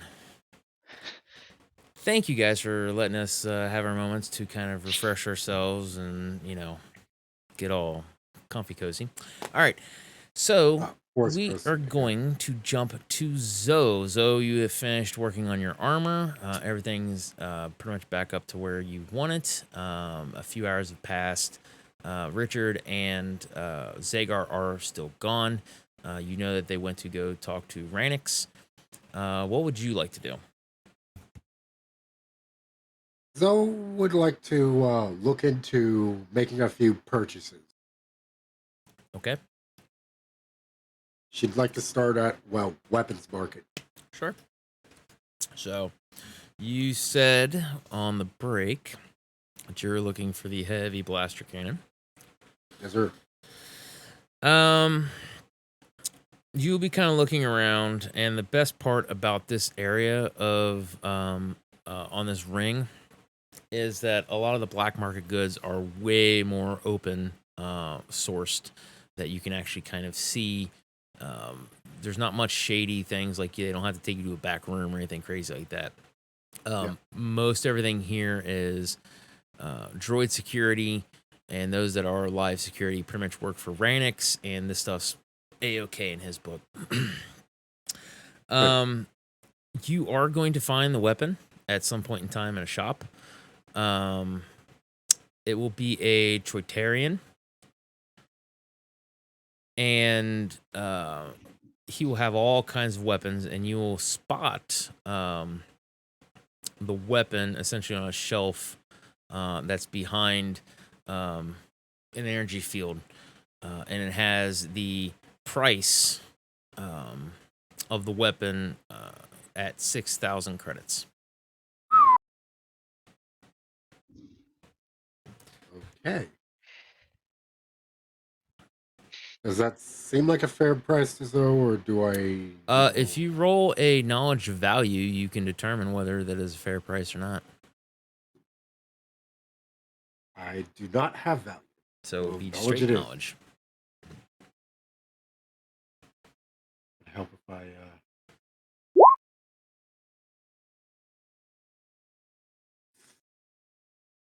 That's a 5 with a 1 on the wild.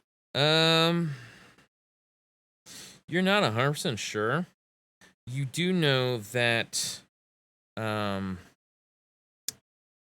with this being a more black market type item, that jacks up the value considerably.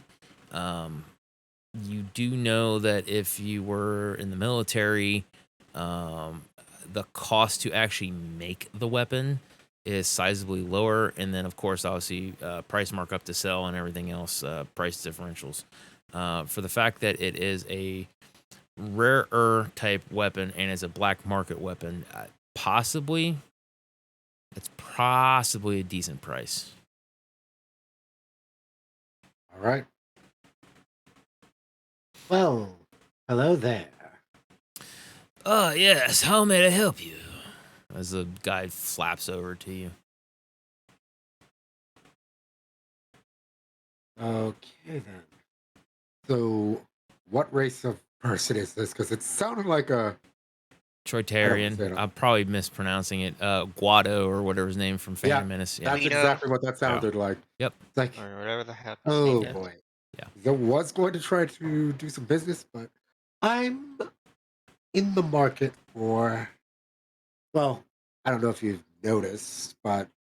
Oh, that you're a Mandalorian. I've noticed this, yes. Yeah. Well, what could I persuade you to leave with here today? Well, I'm looking for firepower. Ah, yes, in this galaxy you can't be too careful. You look more like a heavy weapon, possibly a no, not a sniper rifle. Light repeating. I'm actually more in the business realm for that.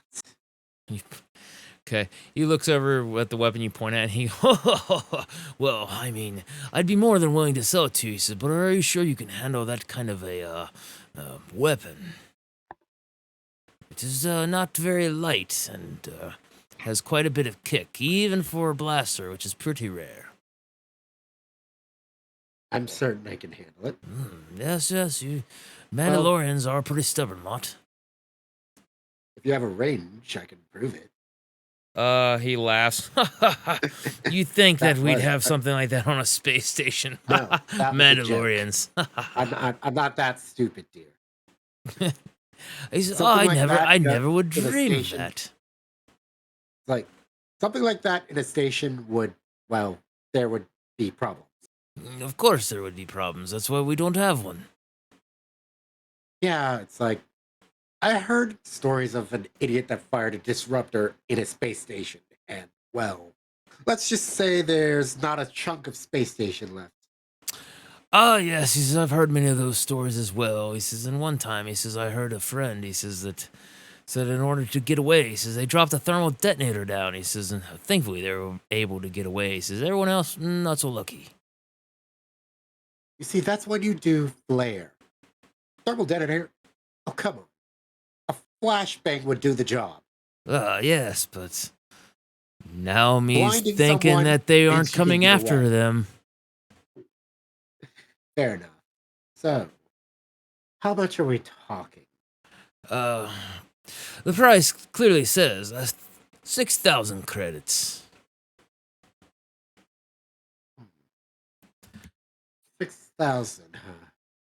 Yes, 6,000. He says, fine weapon. He says, everything's in the up and up. Huh.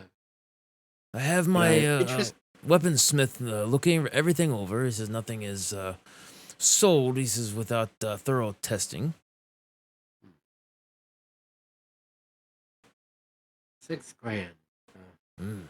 6 grand. Fair price. You won't find anything fairer on this ring, I can assure you.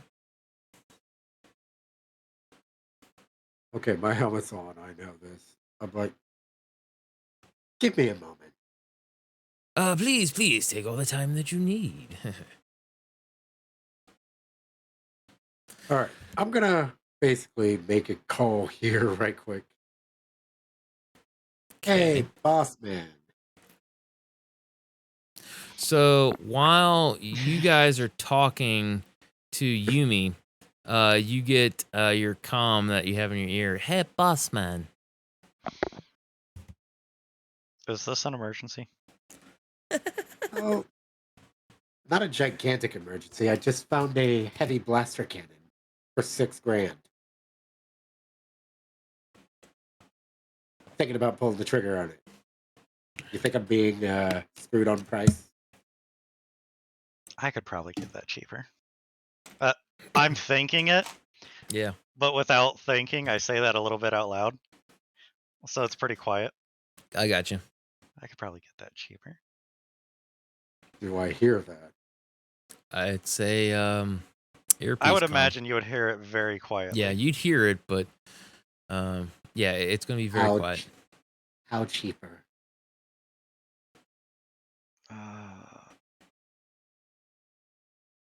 I hear that and I go,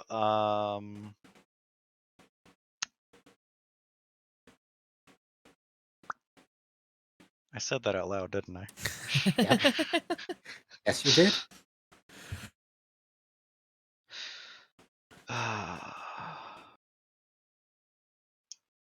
So, I would know the approximate value of it Yeah, you'd roughly being know that it would in be. my profession. Yep, it would be about 15,000. You 1,500. yourself, yeah, or 1,500. Yes, sorry, 1,500. You could probably get it for that, maybe around 2 grand. Yeah, I was thinking closer to 2. Yeah. Okay. Be like, okay, hold that thought. I'll get back to you on that. Hold the thought. But you said. tell him that that is at least triple price. Will do. Thank you. Okay. Boop. Yep. All right, so what are we doing? Gotta have a talk.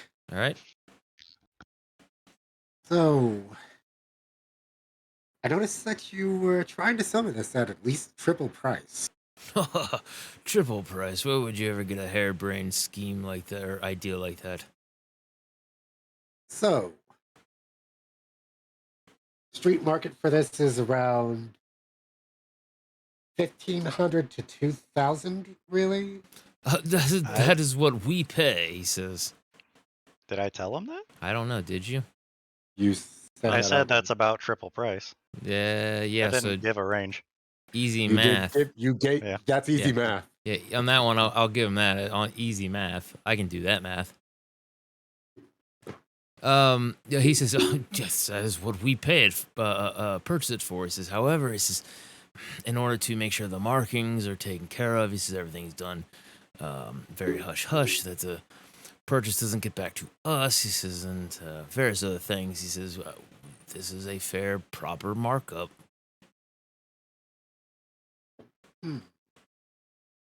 If you don't like it, he says, someone else will buy it. He says, I'm no concern.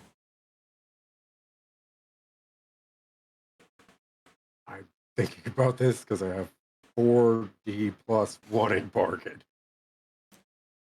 Might help. But Never know. like, I'm going to attempt to. I'm going to roll the bargain first. Absolutely.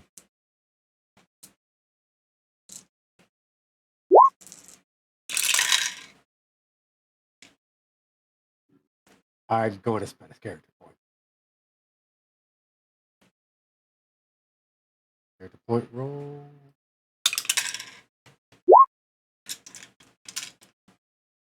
$20. Close. All right. The Trotarian will laugh and say, "Ha ha ha ha ha. Well, so you think you can? You should get this for cheaper. Well, what were you thinking?" Well, I see that you have an establishment to run. I was thinking somewhere around the lines of, I don't know, maybe 3,500. He will say, no. He says that is way too underpriced. He says, 5,000, absolutely no less. He says, I can knock off 1,000. He says, and could walk away. He says, and be able to sleep well at night. He says, but nothing less, nothing less. Do I think that's as far as he's going to go? It seems that way. He seems like he's being pretty sincere. Very well. Sold. Yes. He says, you present me your money. He says, I get you the weapon. Each weapon, of course, doesn't come with any energy packs. He says, those would be... does it have an energy pack cost on that one specifically? I don't remember. It does not. Okay. Each pack will cost you 50 credits. Pretty standard, as me thinks. Oh, goody. 50 credits. For an energy pack. All right. Well, that's... Actually, hold on. Let me check. 'Cause I'm pretty sure it did. Ammo 20. It doesn't. So, nope. Ammo 20, that's how much is in the magazine. That's how much essentially. ammo is. Yep. That's how much ammo is. Yep. All right. So be it. Alrighty then. So, how many packs? 5,050 credits. Okay, so you're just getting one pack? I'll be safe and get...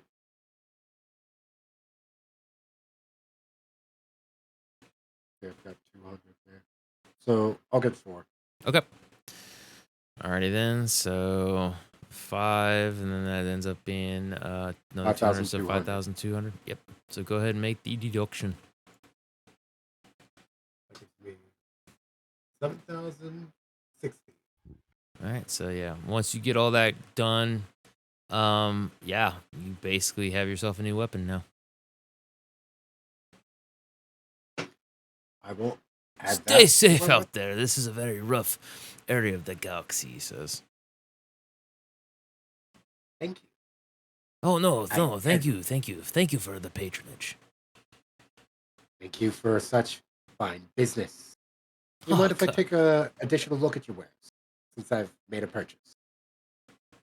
Oh, please, he says, peruse. He says, and if there's anything else, he says, that you need, he says, just ask. All right. And that's basically Zoe. Zoe's looking around, seeing if anything else All right. strikes her, but nothing else Cool. really strikes the player. Alrighty then, Crom. We're jumping to you. You're still on the ship. Jada will be coming back, which we'll just kind of put these over here because they're not on the ship. Actually, which I forgot to mention, Adamox had something come up, so he had a dip. Adamox's the character Adamox is gonna have just gone back to bed. Like, too much excitement for the day. All right. So Jada will actually come back, and she has a standard repulsor skiff, which basically just big enough with this box. As she hauls it into the actually, you guys aren't. You guys would be over here.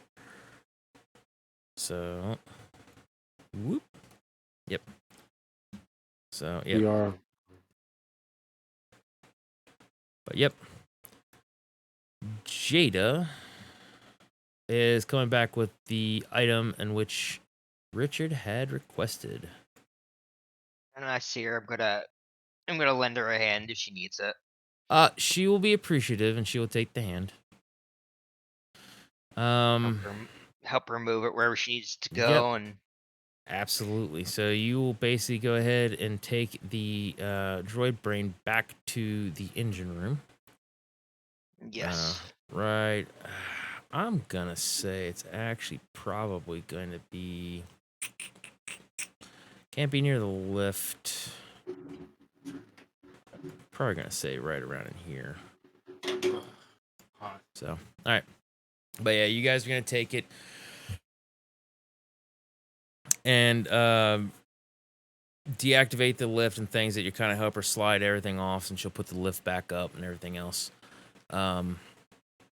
Yeah, so she's gonna just immediately start opening everything up. She'll thank you for the assistance. Now you said you wanted to ask Jada something. Yes. Mhm. While I'm just kind of helping her alone. I'm just gonna look at Jada and say, Jada, can I ask you a favor? Jada says, of course, Crom. That one may ask this one anything. And I'm just gonna kind of look at her. I want to learn to put droids together. She will kind of smile and she will say, "This one is very good with tinkering with mechanics and droids. This one can help." And I'm just kind of gonna look at her. I've been wanting to do this for a while, and I see you're busy, and I was figuring I could help you if I could make some droids. Maybe help repair the ship. Hmm. Maybe help in combat. I don't know. Just something to help out. Jada kind of nods her head. She's, this one likes that idea. She's, however, Jada thinks that you may Crom may need to double check with Richard, just so it doesn't step on his toes. Mm. Well, I still want to learn to put them together. Oh no, this one understands. Jada will still help you assist. However, with droids around the ship assisting, that would be something for the captain to decide. Oh, I understand. Hmm. You don't happen to have just an old droid head, do you? Something I can tinker with to learn while I wait for Richard to come back? She will kind of give a moment, pause, and then she will think. Jada does have a few of the components in this one's room. It is, of course, missing a few different things. However, Jada takes great pride in collecting various different wires and parts and things of that nature. This one believes she can assist you with it. I would appreciate it. So once you guys got that basically opened up and everything else, It's a pretty decent sized piece of machinery. It's probably, I don't think they actually give measurements for it, but I think this one, we're going to say it's about 2 meters long, about meter and a half wide. And essentially it just has this, these kind of like four, we'll call them legs, that seem like they can be fixed to a surface. So you could put it on the ceiling, you put it on the wall, you put it on the floor, and then it has this long cable that you may ask what the cable's for, and she'll even kind of she'll tell you that the cable is actually to connect the droid brain to the cockpit area to kind of make the connection. And then she'll kind of give you a basic rundown, letting you know that droid brains essentially can autopilot the ship in emergencies. Richard had actually splurged to get a pretty decent droid brain that can actually pilot the ship essentially while everyone's sleeping. So it has rudimentary flight capability. The droid brain will actually use sensors to determine what's kind of around everything else. It can make a lot of decisions on what to do with about increase, decrease speed, maneuvering, jumping into hyperspace, and things like that. She will also let you know that this is a pretty base model droid brain and can be modified to do much more things. It can also, as another little fun fact, make very minor repairs on certain equipments. Like it can kind of repair the shields and do a couple other things and stuff like that. So, Alright. Alrighty then. So once you kind of get everything going and everything else, she feels relatively confident of you. Before she tackles into that, she'll take you back to her room. And I believe I described it before. She's got various different tables and tools, piles of different parts and things that she's even got a couple crates where she has a lot of stuff. I do not see her as a messy mechanic. I see her as very tedious and Very organized. Yes, extremely organized, almost anal retentively so. That she's got everything that has to have its proper place. So yeah, she will basically kind of walk over, very little hesitation as to the parts that you would require, and she will basically bring over a head of a we'll just keep it to protocol droid shell. It's got a couple parts in there and things that aren't going to function properly that need to come out. And then she'll have various different motors and sound equipment, sensors, and various different things to just kind of set it out for you. All right, and I thank her as I'm looking over all this stuff. Did you want to just try it on yourself, or did you want her to kind of walk you through it? I'll have her walk me through it a little bit, and then when I think I have the basics down, I'll just start tinkering. Okay. So go ahead and give me a droid repair check. Should be technical, if I'm not mistaken. Droid repair. Okay. One moment, please.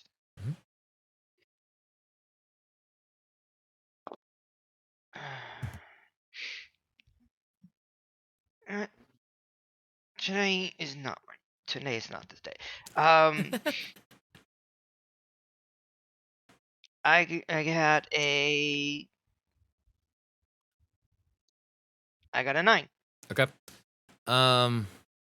You are struggling with some of the finer details of trying to put everything together. You're going to be taking some time. She'll kind of re-go over everything, but the biggest thing that you are running into is, like I said, there's more finite stuff. You have been more used to ripping things apart, fighting, so it's kind of a weird thing to not be doing that and kind of repairing stuff. Trying to be delicate. Right. But it's going to take you some time to kind of make any progress. So we are going to go ahead and have you and her essentially do what you're doing. and then we're going to jump back to Richard. So Richard, as with all the information that Yumi has given so far, Zagar has kind of, given you the okay, like, this isn't going to murder us, and everything else, and you have decided, hey, I want to try to make a little bit more money off of this. Franix is going to be sitting there, and I assume you both are going to be having a glass of wine or something like that, sitting at the table, while Zagar and Yumi are going to actually begin talking to each other in their native tongue. All right. So I'm gonna sit there. I'm gonna look at Zagar and say, "So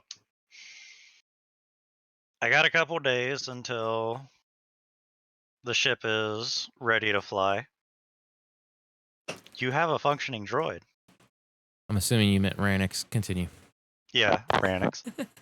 It's okay. My bad. It's okay.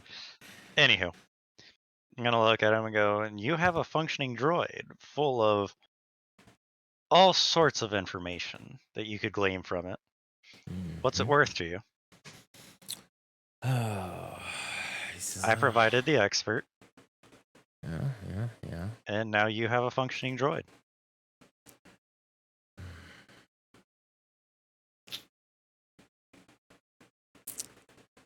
Okay, so what, just so I know where I'm kind of going with this and we're on the same page, what are you trying to get out of them? Extra credits. Well, I understand with the extra credits, but with the speech, I wasn't 100% sure which direction you're trying to get that towards. Because you still have to drop it off to Mojo. Basically, I got the droid functioning. Okay. And you're going to have it for a couple of days before I'm even able to deliver it. Okay. Almost sounds like you're offering to stall.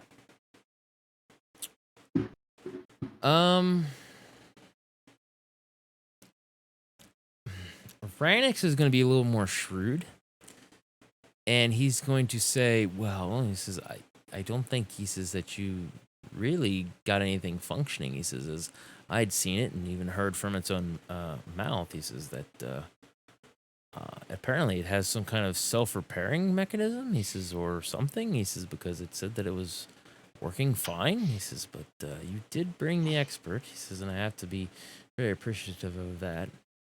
He says, excuse me. He says, the wine has been rather heavy today. He says, I believe, he says, it was 3,000 credits was the original job offer. I thought it was a little higher than that. DM doesn't actually remember.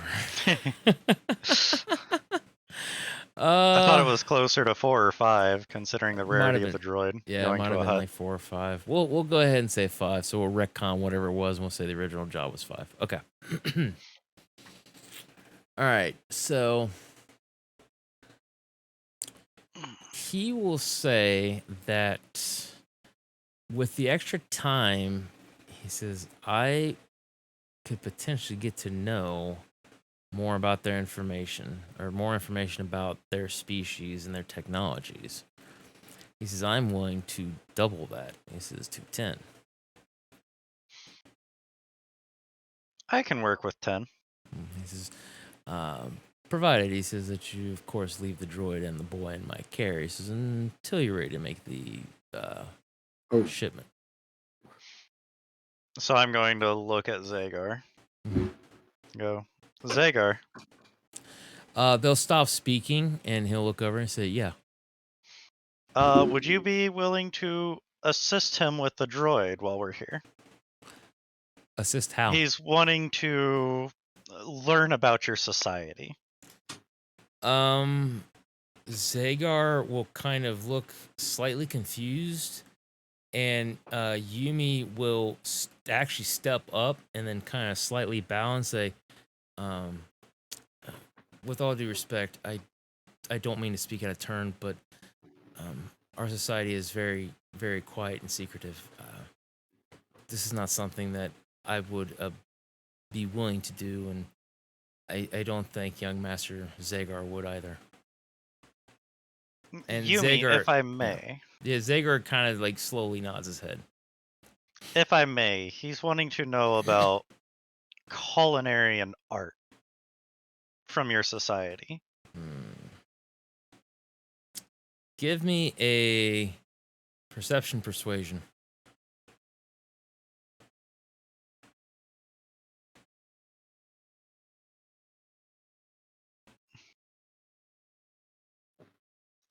I'm actually curious how many dice that is.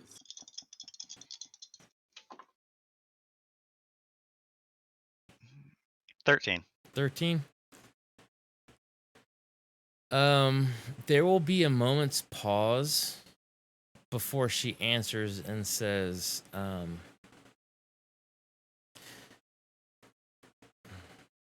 much like any culture, she says, we have art, we have food, we have drink. What is to know? Zagar stays completely quiet. So, I'm going to You can hear look Ranix. at Ranix. I say Ranix. I said before you look over, you can hear Ranix tapping his finger on the desk almost impatiently as he's going to be kind of leaning in with like this almost annoyed but grinning, like he's finding this somewhat amusing as he looks at you and says, "Well, that puts a damper on your plans, doesn't it?" I'm gonna be like, I'm assuming he's wanting to know about your architecture, your art styles, like not just that you eat food, but what kind of, not even delicacies, what kind of dishes would you serve? Things of that nature. I'm not asking you to give anything that would be considered a trade secret or anything that could compromise your culture. She will politely bow again. She says, "Richard, I am sorry." She says, "However, this is something that our people do not like sharing.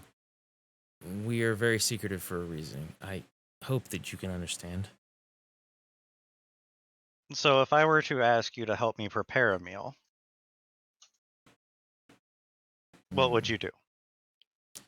You will see her eyes kind of flash and like, kind of go through that whole thing and all that stuff. And she, off the top of my head, I don't even know. She will actually say a dish that is familiar to you. And she will say, given the area in which my sensors are telling me that I am at, Womp stew actually seems like would be a fine choice. So that is a dish familiar to you. Of course, she says, I have many dishes, she says, that are across the galaxy, stored into my memory. Okay. And let's say I was looking for something a bit sweeter. She will go through the whole thing, and then she will say,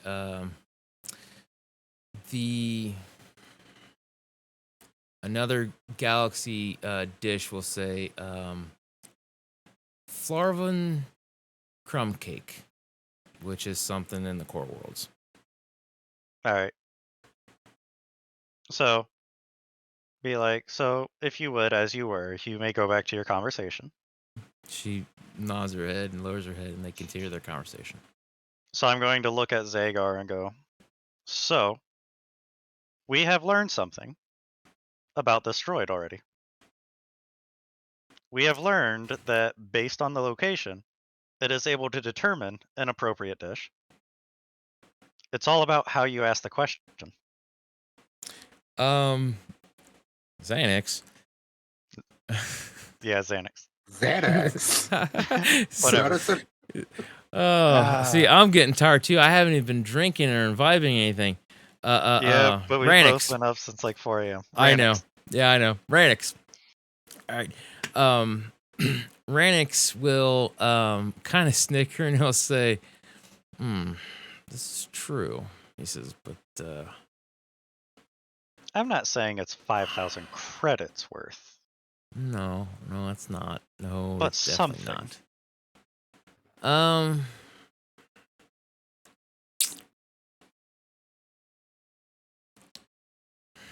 he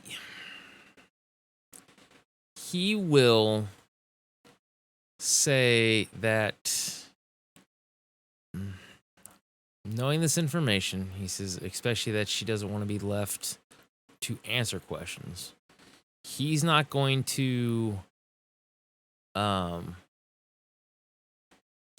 force Zagar to stay. He is actually a little bit concerned now whether he is going to let her stay or not. And he will say that this does offer a little bit of insight. He says, but it might only jump you up to about 6,500. He says, for just a little insight. He says, but yeah. He says, I'm a little upset and a little disappointed. Not in you, my boy. Not in you, I he understand. As you could see, I tried. Yes, he says, you did try. He says, and I do appreciate it. Yes, I can work with 6,500. He will actually say, Yumi, darling. She will stop her conversation with Zagar, and she will look over and she'll say, yes, how may I be of assistance? He will say, Renix will say, well, now that you're functioning and moving, he says, this fine gentleman here, he says, wishes to take you to an associate of mine, as there should be some deal or offer, he says, that is to be made, he says, for you. She kind of takes a moment and says,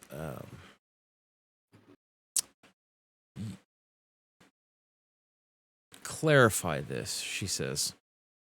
He will say, we have found you, and since we have found you, we, of course, didn't realize this is how astute and intelligent you were. He says, but we may have made a offering, he says, to sell you to a hut. She will actually look visibly upset by this, and she'll say, I am not your property to sell. He says, of course. He says, of course. He says, but... Excuse me. He says, we didn't know this information, he says, beforehand. He says, and we seem to be in a little bit of a bind here. He says, I'm of two minds. He says, one, he says, to continue the deal as is. He says, or two, he says, be out on credits, which Mojo had offered quite a sum. Do you want to chip on it or chime in on any of this? So I will look at Ranix and go, she is an intelligent being. Mm-hmm. And the decision is all yours. Take no doubt that the decision is yours. However, an opportunity like this doesn't come along very often. She does seem like she could also be very useful here. This is true. This is true. Also, based on her reaction, it could be very difficult to get her to cooperate. He kind of shakes or nods his head and he says, that's what I'm worried about. He says, I have no idea what those two are talking about. He says, and they seem to be very chummy, he says. I think she'll be more difficult. Even if you were to go through with the deal, there's no guarantee that she will cooperate. And there is no guarantee that Zagar will cooperate either. As much as he is a member of my crew, he does also have his heritage. He He says, yes, this is something I understand oh too well. He says, well,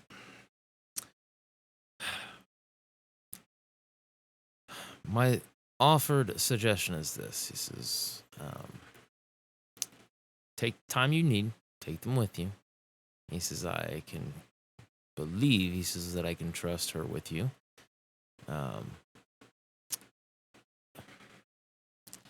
I believe, he says, I will reach out to Mojo, he says, to see what he thinks. And if this puts anything into a different light, to see if he may want to recant on all of those credits, or if something else can be done. Understood. I think this will be the best course of action, he says. But, he says, as you said, he says, you'll be here for a little while, and I'll be in touch, he says. Now, you kind of look over as you're doing things, and you see Zagar kind of making like hand motions and things like that, and once again, speaking in their own language. And she's, surprisingly enough, is very, very humanistic or organic. She seems to be giggling. She has like certain smile, like her like everything seems legitimate. Had you not been given any information from Zagar, you would have assumed she was about like Jada, but with maybe less of the droid brain taking up her personality. Yeah. So it's kind of a strange thing to do, or to think about and to contemplate. She's apparently some kind of a droid or robot, but she's very, very, very organic seeming. A very sentient robot. Yes, extremely. Couldn't think of the word. Thank you. You're welcome. All right. So we're going to be wrapping up here in a little bit. How would you like to handle this particular situation?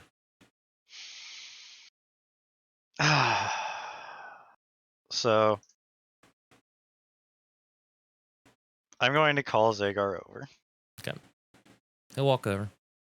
Yumi will walk with him. I'm going to look at Zagar and go, so we really don't know how to proceed from here, but for the time being, we would like to bring her back to the ship and to our care. Zagar will smile and he say, I think this is a wise decision. Yumi will once again kind of bow and she will say, thank you very much, she says, for taking me in and helping. You're welcome. We are also taking your situation into consideration. That is much appreciated, she says. Ultimately, what happens and the choice that is made is out of my hands. I will tell you, I have... Well, actually, I haven't technically accepted the job yet. Ranix will say, yes and no. Kind of say. I'm going to look at him and go, I haven't officially, but I do have a job to do, and unfortunately, I have to make a living. So the decision that is made is out of my hands. Whether it is with us or with somebody else, if it is determined that you are to be sold to this person, the only thing that I can offer that somebody else might not is comfort on the way there. What you do when you're there is completely up to you. Okay, so after you say that, Yumi will look at Zagar and say something in their language. Zagar will look at her and then just kind of shrug his shoulders, respond, and then she'll kind of give like a thoughtful look and she'll say, we'll see how it goes from here. That is all we can do for now. And she'll bow her head. So with that one, we're going to go ahead and end tonight's game session. Went a little bit over than what I originally had planned, but such is life. You just have these things when you do role playing, especially, doing it live. So how did everybody like the game and the story and all that stuff? That was fun. So, guys, check game chat because I just looked up what I just bought. Take a look at that picture. Wow. That is a space Tommy gun. Yeah, pretty much. Yeah. So I've got a question for you. Yes. Would they include customization in the purchase, like color wise? You'd have to pay extra for it, but probably. It's also a thing of just going and buying some spray paint. I could literally, I just want it professionally painted purple. That's all. Yeah, you have probably, I don't know, 10 credits. That's nothing. We also have a Jada. That too. Actually, Jada could probably do it. Probably. All she would do is throw it down, slap some spray paint on it, and be like, done. I'll let Jada handle that, but you gotta admit, that thing does look sick. Yeah, But it's nice. with her attention to detail, it would probably be an even coating. Yeah, probably. And it's like, yeah, I could see can we that. notice that is not a... That doesn't look like an energy canister. That looks like an ammo drum. So my way of thinking how it essentially works is because all the weapons are essentially, all the Star Wars weapons are based off of some kind of real world weapon. Some have more modification to look more space age than others. So my interpretation of that is essentially is that, especially for the player or the audience out there, the weapon has a fire rate of 1, which means you can only fire it once in an entirety of a round. Yeah. And it has 20 shots. Okay. So in order to have its damage is also 7d6. So in order to have 7d6 worth of damage in one shot at a time, it needs a lot of power. Combat shotgun. Basically, more or less. Speaking of which, I'm doing it just for fun. Just for the giggles. So here goes a damage roll. Wait, 7. Not. Here we go, baby. Whoop. Ooh. Yeah, 33 is a good number. Oh yeah. Mm-hmm. Oh yeah. Yeah. Here's the thing. I almost named this gun Mama or Mother, but in those words, I would name it Violet. Are useless. Violet. I would just name Don't it take Betty. that the wrong way, Mom. That was the character, not me. Yeah, Love I'd just you. name it Betty. Hold up, Actually- Purple Betty. Blah blah blah. And that's all I'm saying there. Or Bertha. Whichever. Oh, Bertha would be There you go. good, actually. I would like Bertha. I think I like Bertha. Bertha needs to have a word with you. Just whips out Tommy gun. Yeah, right. Let me talk to my Does sound mother. good, too. Bertha. Well, but the sniper rifle's called Daddy. Yeah. No, I got you. All right. So, yeah, but you guys had fun. Did you like the inclusion of Yumi? Yeah. I did. Okay. Yeah, I was kind of thinking about that for a little bit. Knowing exactly what it was that was being transported, knowing the connection and everything else. And like I had told you guys during the break, the original plan was a little bit different to introduce this particular character, but this is doing it live. I have essentially bullet points, and the players take me where the story goes, and then I interpret it, everything as such. So, was there anything you wanted to ask or say or do? No, just that's the fun of cooperative storytelling. Absolutely. Yep. Best part. Absolute best part. Takes you in a whole nother direction. You get to have fun with it.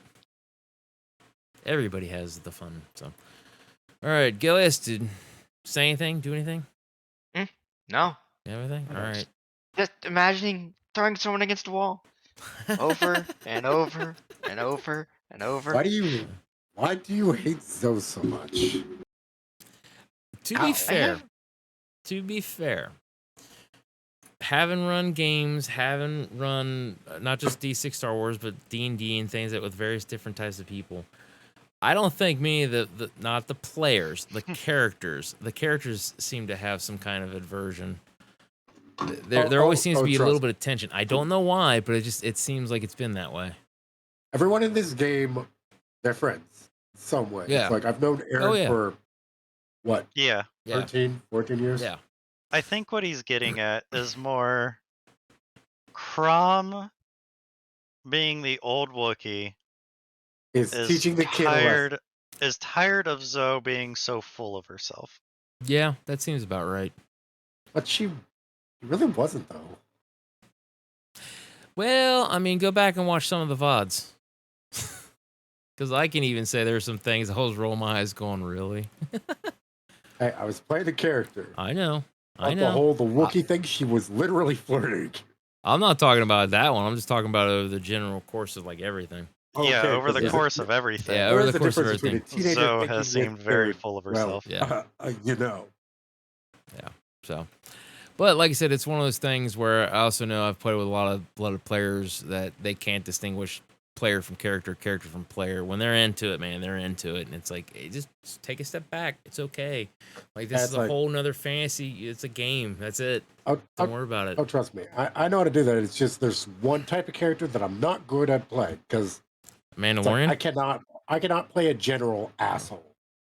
It's like I'm not good at it. They're fun. I heard how he laughed. Like, I could, but I'd have to restrain myself even harder. Okay, so Tim and Aaron. Are you laughing at our funny thing or how your nice funny of a person am I? For real. Yeah. How hard would I have a time of doing that? Oh, that was good. That was good. You guys know me. She laughed at our funny thing. Yeah, I knew it was because I could hear the laugh. I wouldn't say I don't have a mean bone in my body because I do. I know that. You just got to step on the right buttons. Oh, yeah. But at the same point in time, those buttons are hard to press because here's something that happened to me. During my probationary hiring period, I had somebody call me the N-word to my face. You know what I did? Yeah. I walked away. And as soon as I was out of earshot, I said, yes, you are. You know what the original meaning of that word was? Was an ignorant motherfucker. With the what? Basically. Yeah. An ignorant motherfucker. Pretty much. So that's like, that was not worth my job. Yeah, no, absolutely not. I'm just kind of surprised that and I use still that as carry a on that character story for any manager that gets on me. Because it's like, I had one customer service manager. I had an instance where I took the cleaning cart because they called the guy that was doing the bathrooms to basically bag. He was doing that for over an hour. I needed the cart to do my job. Took the cart.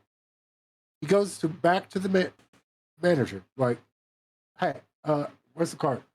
She calls me on the phone. It's like, where's the cart? I'm using it. I can take it. Well, give it to Jacob. And I'm like, all right, I put it back where he had it. Right. He's like, he didn't give it to me. She calls me again. He's like, where's the cart? I put it back where he had it. She growls, you did it on purpose. And I can hear her slam the phone. So one of my store managers pulls me aside at the back dock by the trash compactor. It's like, so she accused you of calling her racist. And I'm like, I gave him that story. He's like, no, you totally didn't call her that. Nope. Benefit of being hired in the store for over 10 plus years. Your word has weight. Yeah. It's still, in the day and age we live in, it still shocks me that anybody's got to go through any of that kind of stuff. Buddy Jared, real good friend of mine,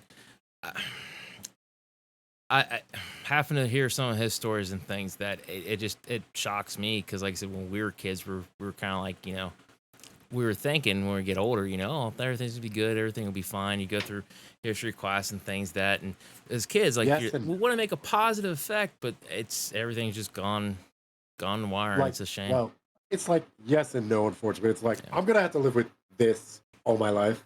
Yeah. It's like on top of that, Tim, you've seen my mom's car. And I know, Aaron, you've seen my mom's car. My mother drives a Lincoln Nautilus. So this actually happened. Last week when I was taking her to the hospital for her routine shit, I was waiting in the car because I didn't feel like I just wanted to rest. So I rested in the car. Had some old white lady looking at me like, that boy must sell drugs or something. I'm like, keep moving, bitch. Yeah. It's like, it happens, unfortunately. Yeah. I don't It is. even wait for people to walk away before I start saying shit. This like, is true. This is true. I mean, yeah. I get the same way whenever, unfortunately, Yeah, whenever a female says, yeah, it's a man's world. I'm like, Yeah. in my head, I'm like, please don't give me that miss. I can ruin a man's life with a mere utterance, even if it's false. Yeah. No.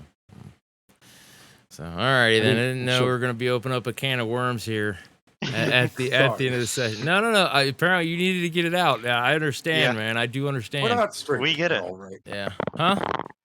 We're not. Just to be clear, we're not streaming. Right? Oh yeah, we're totally Yeah. streaming. Yeah, we are. Oh, shit. Really? I will probably cut this out towards the VOD, so if anybody's so seen it, sorry. just enjoy it, because it's probably gonna get edited out, because it might not. I don't know. I don't I know. thought you hit.